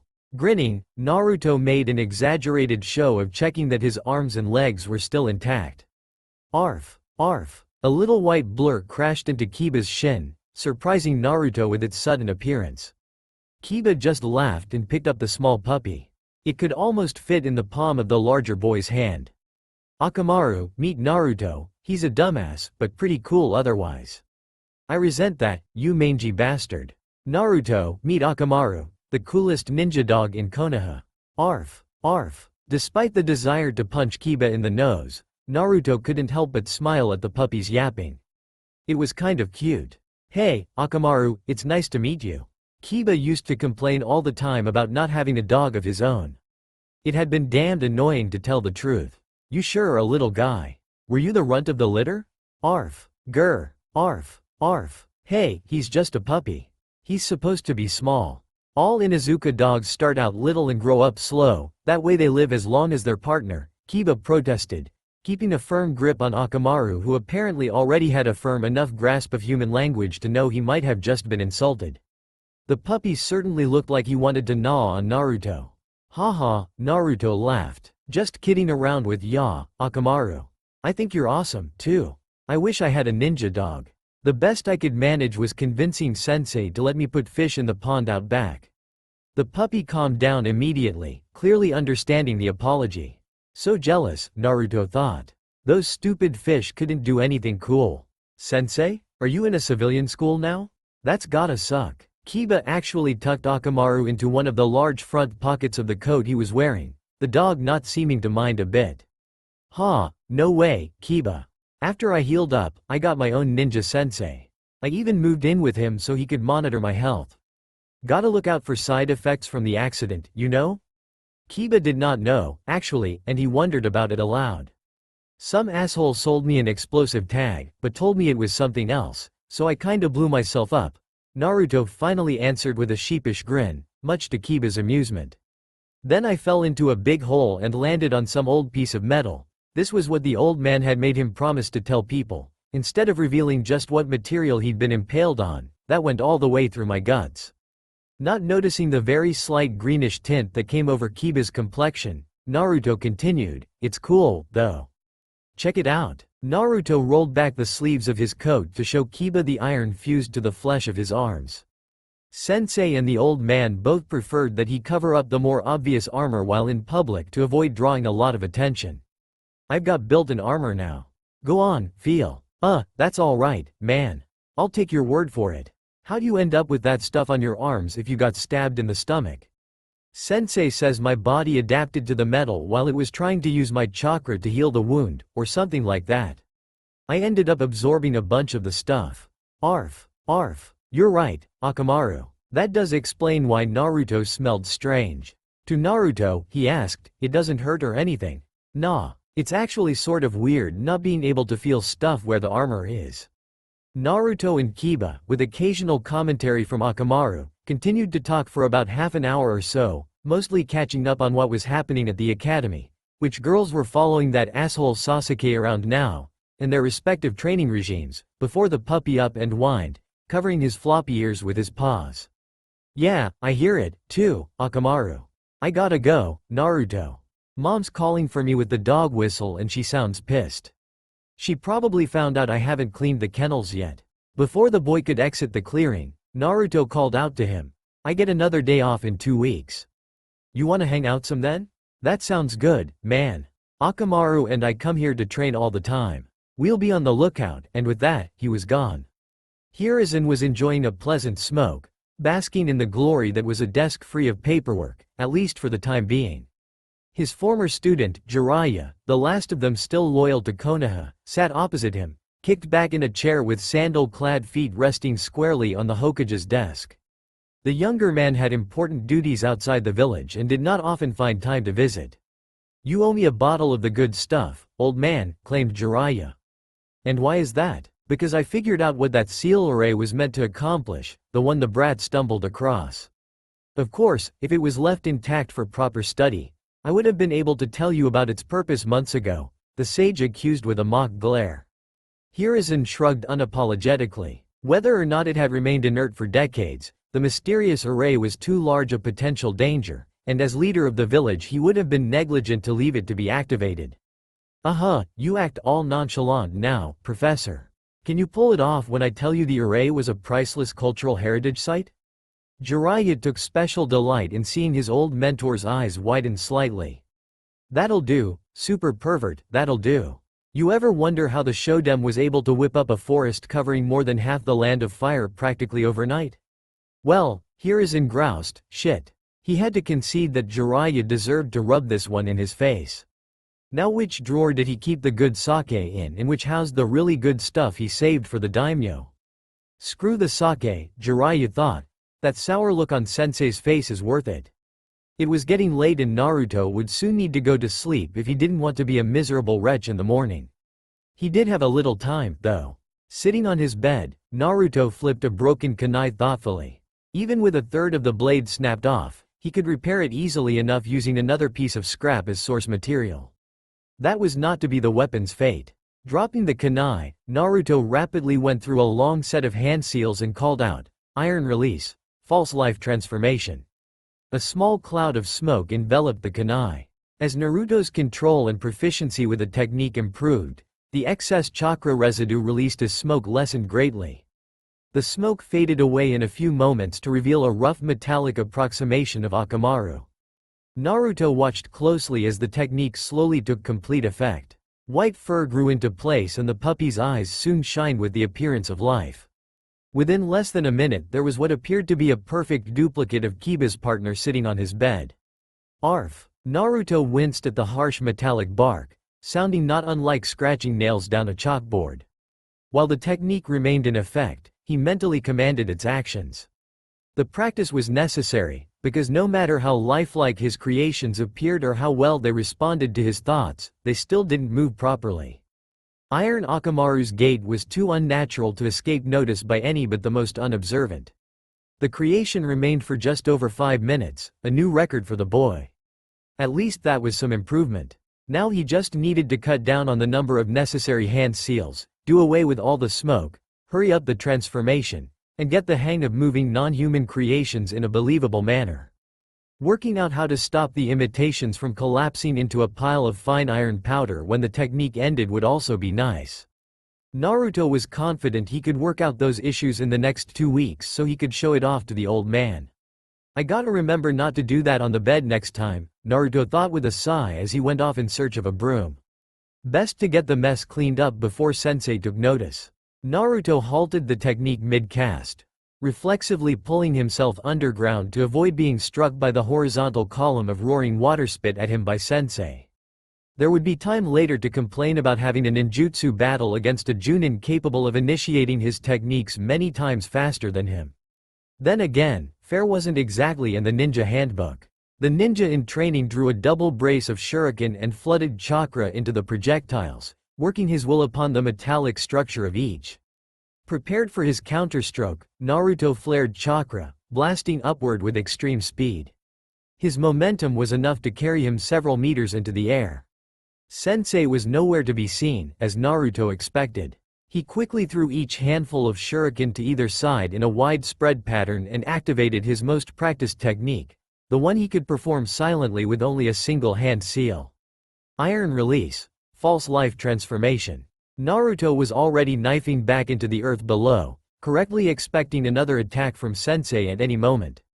On the surface above, each haphazardly thrown shuriken released a large cloud of smoke from which emerged a life-sized representation of Naruto, otherwise perfect except for their gray metallic sheen. Color and life seemed to bleed into the iron clones as their submerged creator established active chakra links with them. Each semi-autonomous duplicate functioned as an extension of Naruto's will, relaying sensory information to the boy's mind and responding to his desires. Though hidden beneath the earth, Naruto now had a perfect image of the world above as seen from 8 sets of eyes. Forcing his brain to accommodate the multiple sets of data from each clone was a mildly unpleasant sensation that would result in a splitting headache if the technique was maintained for too long. One of his clones noticed Sensei dart from behind a tree and moved to engage the Junin in taijutsu. This was meant to be a strictly ninjutsu exercise, but Naruto figured that having a ninjutsu technique using taijutsu was the kind of creative rule-bending a ninja should strive for. A lightning bolt lanced from Sensei's fingertips, slagging the approaching clone's head and permanently disrupting it. 3 clones moved to surround the Junin, each wary of the devastating pinpoint attacks he preferred to employ, while the remaining 4 took up cover positions. Naruto used the opportunity to switch places with an iron clone crouched behind a boulder, smoothly engaging a replacement technique to return to the surface. Another clone fell in the time it took to execute the switch. Doubting he would succeed but hoping for a lucky victory, the boy made a ram seal and concentrated on the link to the 2 functional clones still trading blows with Sensei, preparing to detonate each in an explosive spray of razor-edged shrapnel. The cold edge of a kunai being pressed against his throat caused Naruto to stiffen. "You are not the only one capable of using clone techniques, Naruto," Sensei said. Naruto slumped as the kunai was withdrawn. "Ah, Sensei, I was just starting to have fun," he whined. Seeing the Junin's duplicate lose its form and collapse into a mound of mud, he dispelled his clones, each poofing away in a shower of sparkling metallic dust. "Perhaps treating this encounter as a game is the reason your situational awareness was so poor just now?" Naruto grumbled to himself as Sensei dissected his performance the entire trip home. "Check it out, Sensei!" exclaimed Naruto, waving his bared right arm enthusiastically. Ebisu, just having returned with a fresh bundle of scrolls and a new pot of chakra-laced ink, could only stare in stupefied disbelief as Naruto pressed an ordinary kunai to what very much appeared to be a storage seal etched directly into the iron sheathing his arm and commanded, "Seal." The kunai disappeared, presumably into a storage seal attached directly to the iron forming Naruto's artificial secondary chakra network. And Ebisu nearly had a heart attack, dropping the armload of scrolls and spilling ink on down the front of his uniform. "Naruto, what the hell do you think you're doing?" the dismayed Junin barked. Naruto's worldview had to do a rapid readjustment. Sensei had just addressed him by name, cursed, and showed a total lack of composure, all first-time occurrences in the 14 months they'd worked together. These were things that just didn't happen, like the sun rising in the west and frogs raining from the sky. Naruto immediately understood that he had done something wrong and was in trouble for it. That would be a first as well. Despite annoying and frustrating Sensei over the months, he'd never earned his wrath. "You stupid child, did you not listen to any of my lectures on the danger of experimentation with seals?" Ebisu crossed the room more quickly than Naruto could perceive, suddenly standing only inches away. He snatched the boy's seal-decorated arm to examine more closely. "I'm surprised you didn't just carve an array into your kidney. That would have been no less foolish," Ebisu muttered as he turned the arm this way and that, heedless of Naruto's discomfort, checking the seal for errors. Fighting to keep the tears prickling at the corners of his eyes from showing, Naruto remained silent. How could things go bad so quickly? He'd been eager to show Sensei his new trick, sure that the man would find it interesting. Now one of the very few people he cared about, who had ever treated him with any kindness or respect in his entire life, towered over him with a look of utter contempt on his face. Gods, it hurt worse than all the glares and snide comments and nastiness directed his way by the villagers throughout his whole life. I think I'm gonna puke, Naruto thought miserably. Go to your room and do not leave until I say otherwise, Ebisu snapped at his student, allowing the arm to slip limply from his grasp. If I feel you channel so much as 1 iota of chakra, I will drag you before Hokage-sama himself and wash my hands of you. Naruto turned away quickly so Sensei would not see him cry. Stupid Sensei, he thought with a sniffle.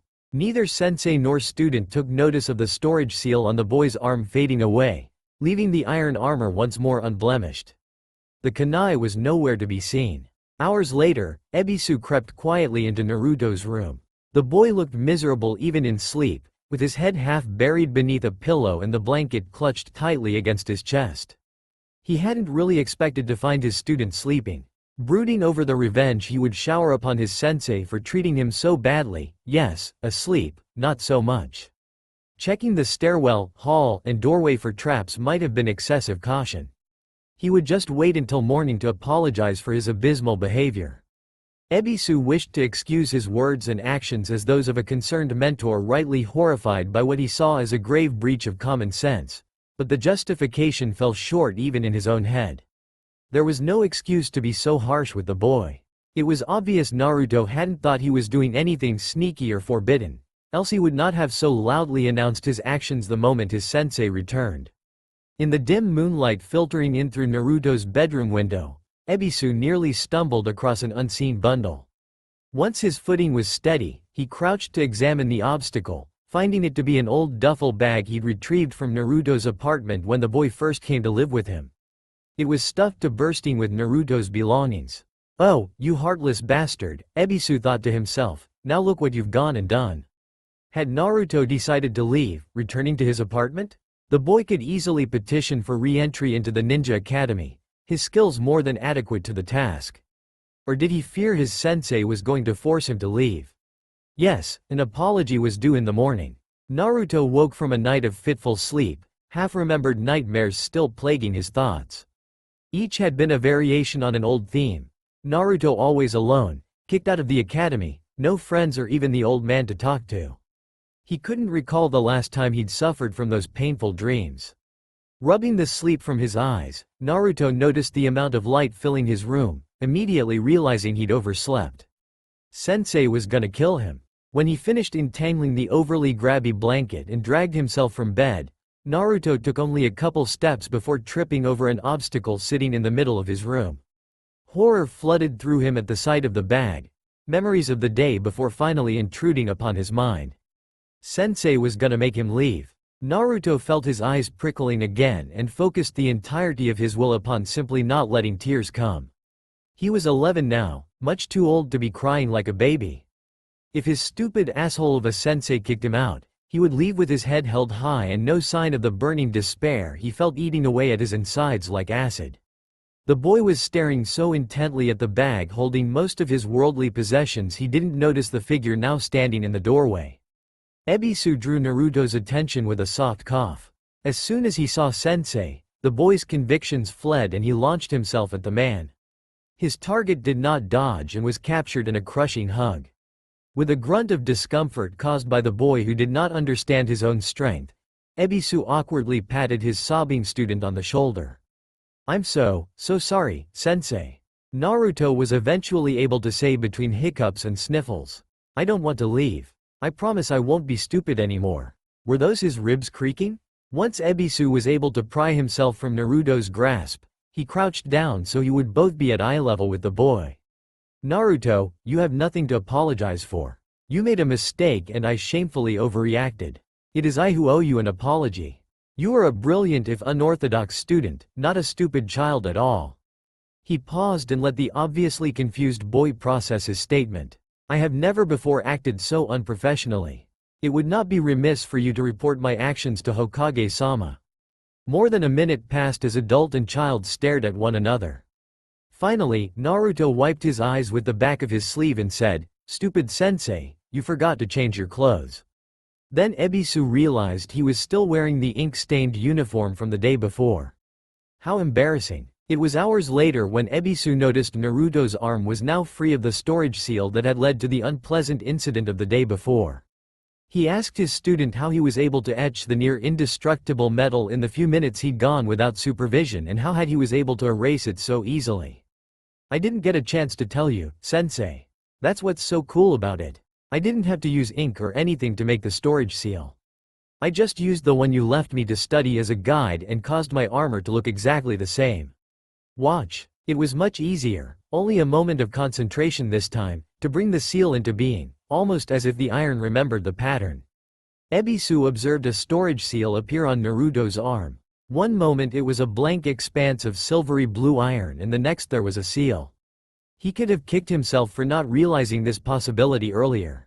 Not the use of thought-manifested seal array, that was a special Naruto level of insane brilliance he thankfully lacked. But the idea that the iron sheathing so much of his student's form could be manipulated as easily as he controlled any other metal object he was in contact with. Stupid sensei, indeed, Ebisu thought with a shake of his head. "I forgot all about my kunai," Naruto announced, drawing Ebisu from his minor shocked revelation. Release. And from a seal that had previously been erased, Ebisu had seen the unmarked iron with his own two fully functional eyes. A kunai materialized in his student's waiting hand. The Junin's legs went numb. "Is this what a stroke feels like?" "Hey, old man," greeted Naruto with a wave and a grin. Hiruzen smiled at young friend. "Hello, Naruto. Ebisu tells me that you have discovered a most unusual aspect of your unique abilities." "You bet your wrinkled old ass I have." Ebisu had not quite closed the heavy oak door of his office, allowing the Hokage's secretary to hear Naruto's crass remark. She squawked indignantly, but her no doubt blistering verbal tirade was cut short by the door latching shut and automatic privacy seals activating. "Well, sensei thinks it's unusual. I think it's just more proof that I'm awesome." After Naruto's short and excited explanation of his pure awesomeness, Hiruzen asked for a demonstration.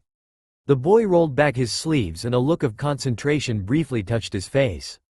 A storage seal appeared in identical positions on the iron sheathing each of his forearms. "Release," Naruto commanded, catching a familiar iron rod that appeared from the seal of his left arm. Ebisu's reports on how well the rod served Naruto as a weapon during training only confirmed in his mind the decision he'd made to pass it off to the boy. Seal. The rod disappeared into the remarkably created array on Naruto's left arm, only to appear from his right arm when he again repeated, "Release." "That was quite awesome," Hiruzen admitted with a chuckle. Ebisu looked strained, he noticed. Even with more than a year of experience dealing with Naruto, the Junin still had things to learn about the young Jinchuriki of the Kyuubi. Sometimes when Naruto was involved in a situation, you just had to roll with the punches.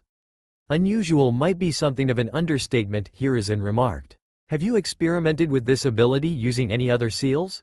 "No, Hokage-sama. We came to visit you immediately after working out that the seal would function without ripping Naruto's arms off." "Again you demonstrate commendable foresight, Ebisu. Before any further experiments with new seals are attempted, I would like for Naruto to have a more thorough grounding in both the practice of and the theory behind the sealing arts. Once you believe Naruto has mastered a seal that could prove useful in light of his newly revealed talent, we will both supervise its experimental application." "Yes, Hokage-sama." To Naruto, Hiruzen said, "Naruto, you may continue using storage seals in conjunction with your armor, but please do so with caution." "You got it, old man. Wanna come to dinner with us? It's ramen night and sensei is paying." "Release." Naruto caught the still steaming hot cup of instant ramen and passed it to Choji. One cup wouldn't be missed since he still had 5 sealed away for emergencies.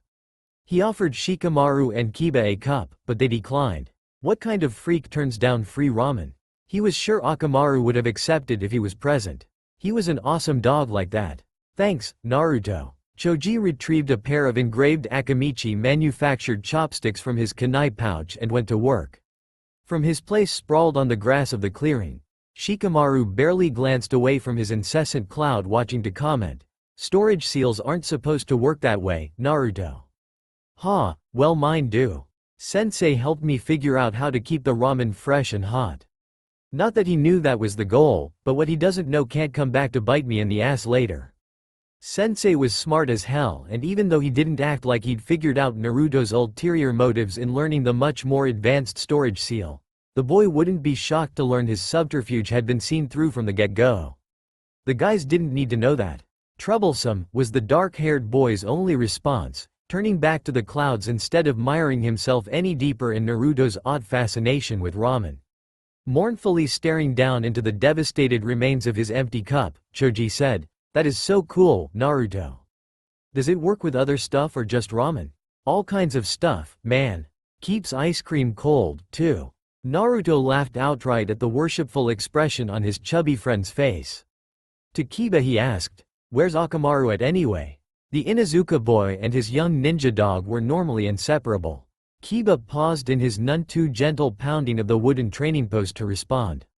"Mom's making him spend time with Hana's dogs this week.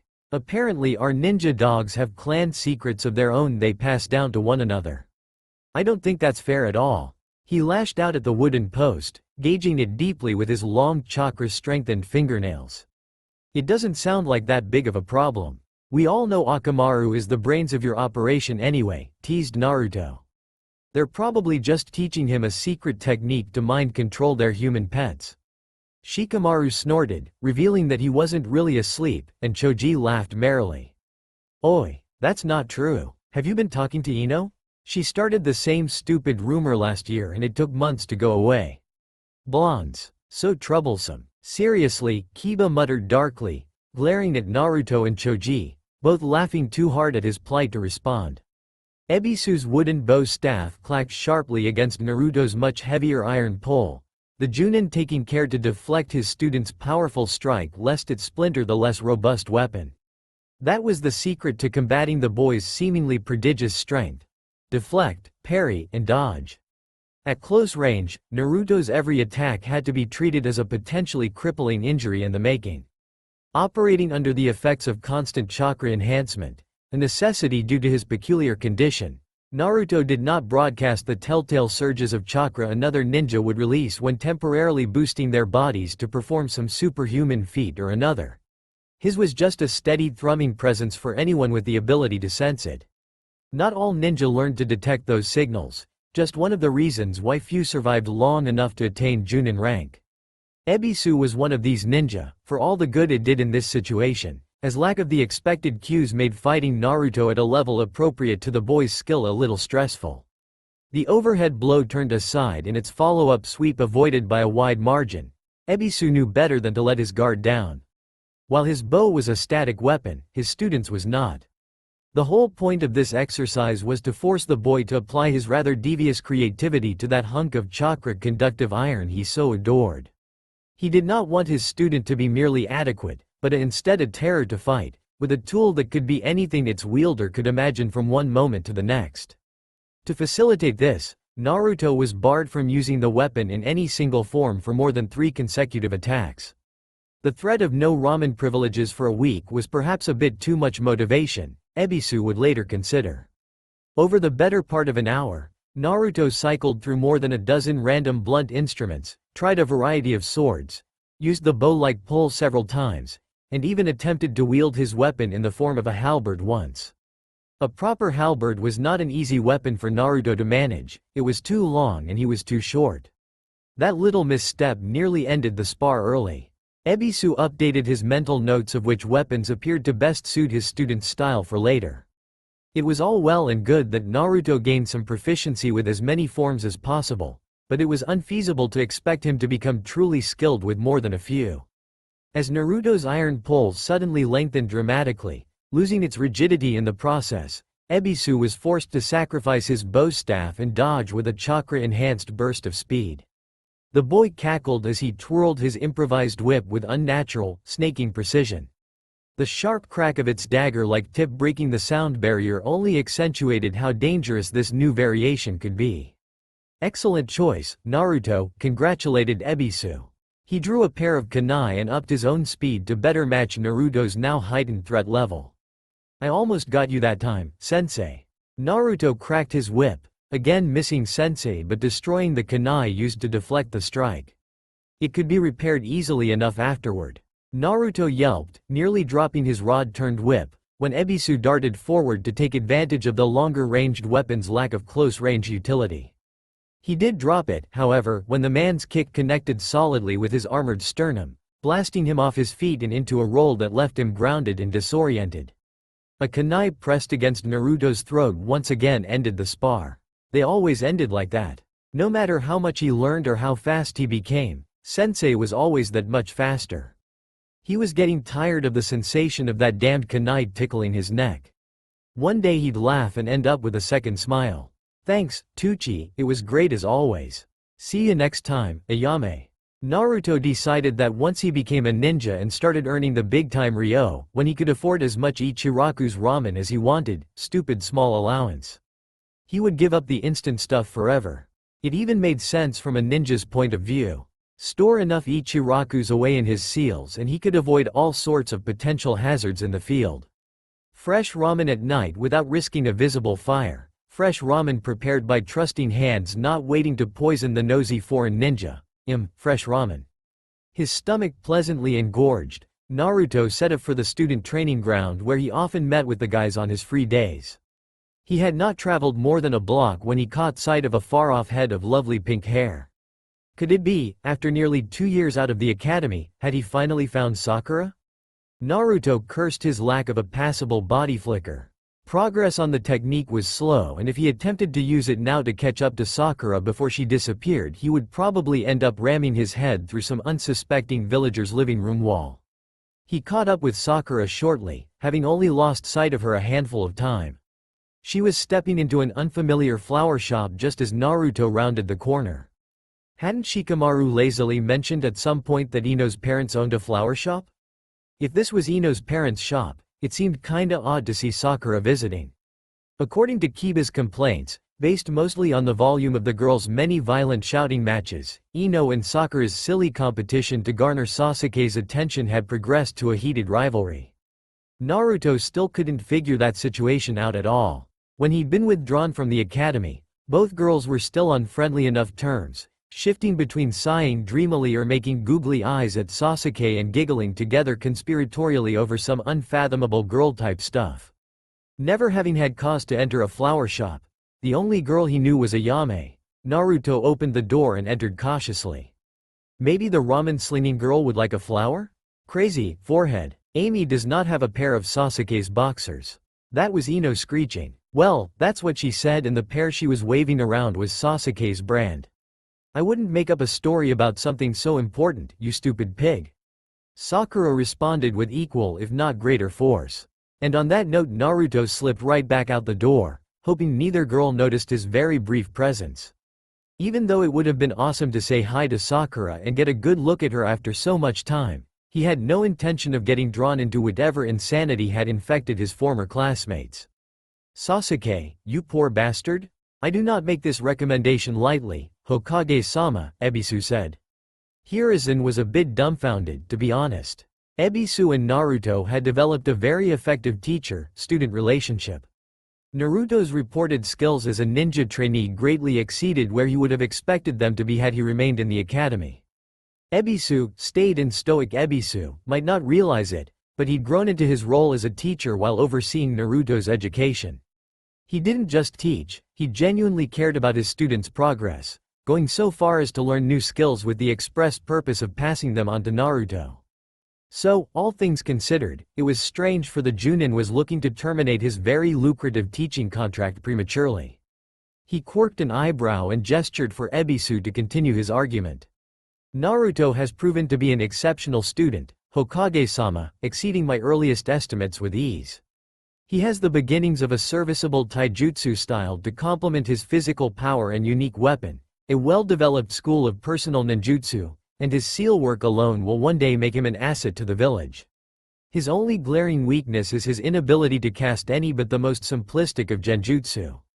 Ebisu paused before admitting, to be fair, most children accepted into the ninja academy would also excel if given the full attention of a dedicated instructor for 2 years. While I could undoubtedly further Naruto's education with another year to work with him, It would not be fair to my student. How would another year of personal instruction be unfair to Naruto? He already possesses the skills you would expect to find in a seasoned genin on the cusp of promotion to Chunin rank, Hokage-sama. At this point he only lacks the necessary experience.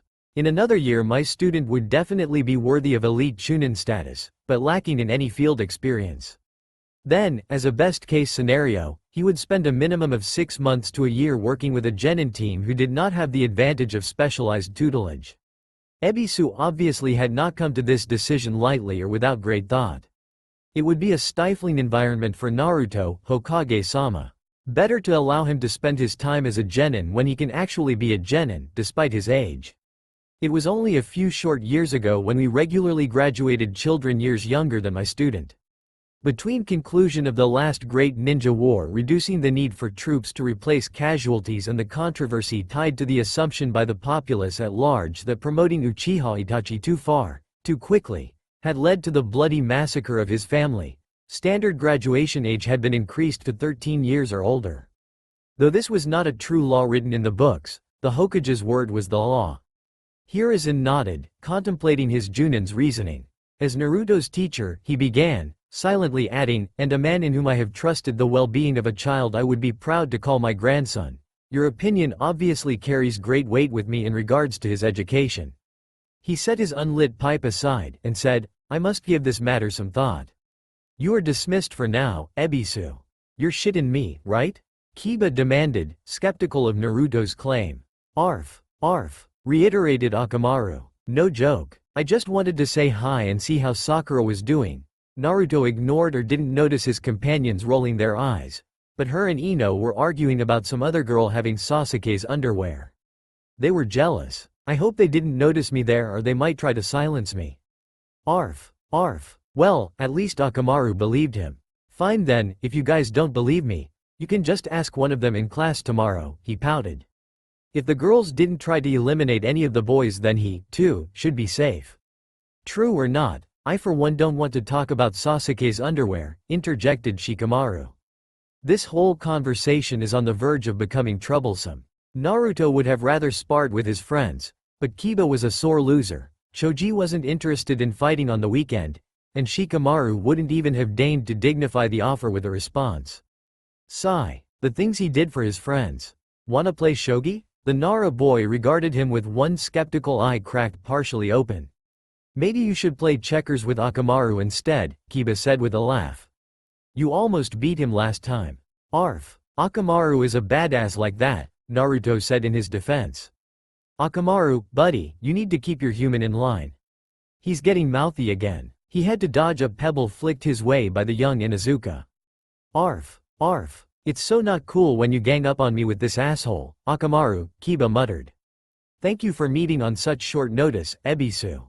The Sandaime Hokage was not alone when Ebisu entered the aged leader's office.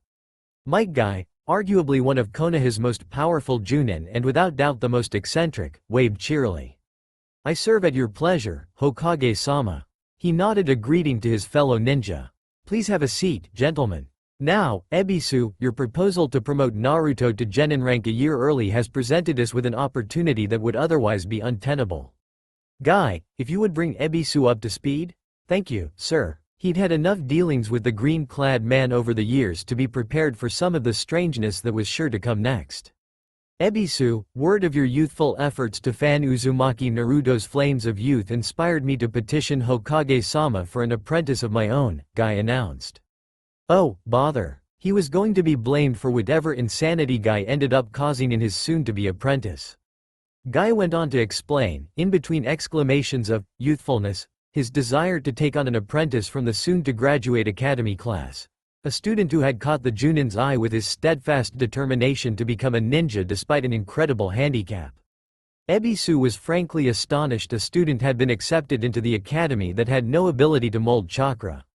The Hokage was inclined to grant Guy's request, if only because of his long and loyal service to the village, but doing so would not only rob him of a most promising Junin teacher for a Genin squad, there would also be a team one Genin short of complete. Guy had already pulled enough strings and promised enough favors to guarantee the boy's graduation. Behind the dark lenses of his sunglasses, Ebisu shot a glance at the Hokage. The village leader's kind old eyes practically twinkled with suppressed mirth. And so you see, by allowing Naruto to graduate early, Guy not only gets his apprentice, you are able to stay on as Naruto's instructor in the role of his genin team leader. The Hokage's cheerful conclusion sounded vaguely Guy-like. Surely he wasn't contagious? The solution did make a certain amount of sense, Ebisu conceded. Before the possibility of Naruto's early promotion entered the fray, Guy was slated to lead the graduating class's most promising genin team. Using the traditional Konoha arrangement of pairing the best-scoring male and female ninja alongside the lowest scoring, Lee would be Guy's student one way or another. Naruto would not have been the lowest-scoring ninja of the class, Ebisu was most certain, but since he technically had No Academy scores to judge him by, those records having been purged, the boy could be slotted into Lee's place with a minimum of fuss. This whole scheme hinged on Ebisu agreeing to take on a genin team. It was not a very difficult decision to make actually. His entire career as a Junin and most of his time as a Chunin were spent teaching in one capacity or another. He had considered putting his name forward to lead a team, if some years in the future. If Ebisu accepted the Hokage's offer, not only would Naruto get a well-deserved promotion, he would be able to continue teaching the boy alongside a pair of skilled young ninja. Finally, after discussing the matter for several more minutes, learning relevant information, his potential team's names and specialties, and the useless, Guy's hopeful plans to take a year-long leave of absence from performing missions to devote his full attention to Lee, Ebisu said, "I wish to accept your offer, Hokage-sama. I would be pleased to lead Naruto's team." "Yosh!" Guy exclaimed, pulling Ebisu in an enthusiastic hug too quickly for him to protest. "Our students shall be veritable bonfires of youthful flames." If nothing else, Ebisu thought while struggling heroically to escape Guy's grasp, by taking team lead, I am saving 2 future Konoha ninja from this man's insanity. That's all for now. If you enjoy, then please like, share and do comments.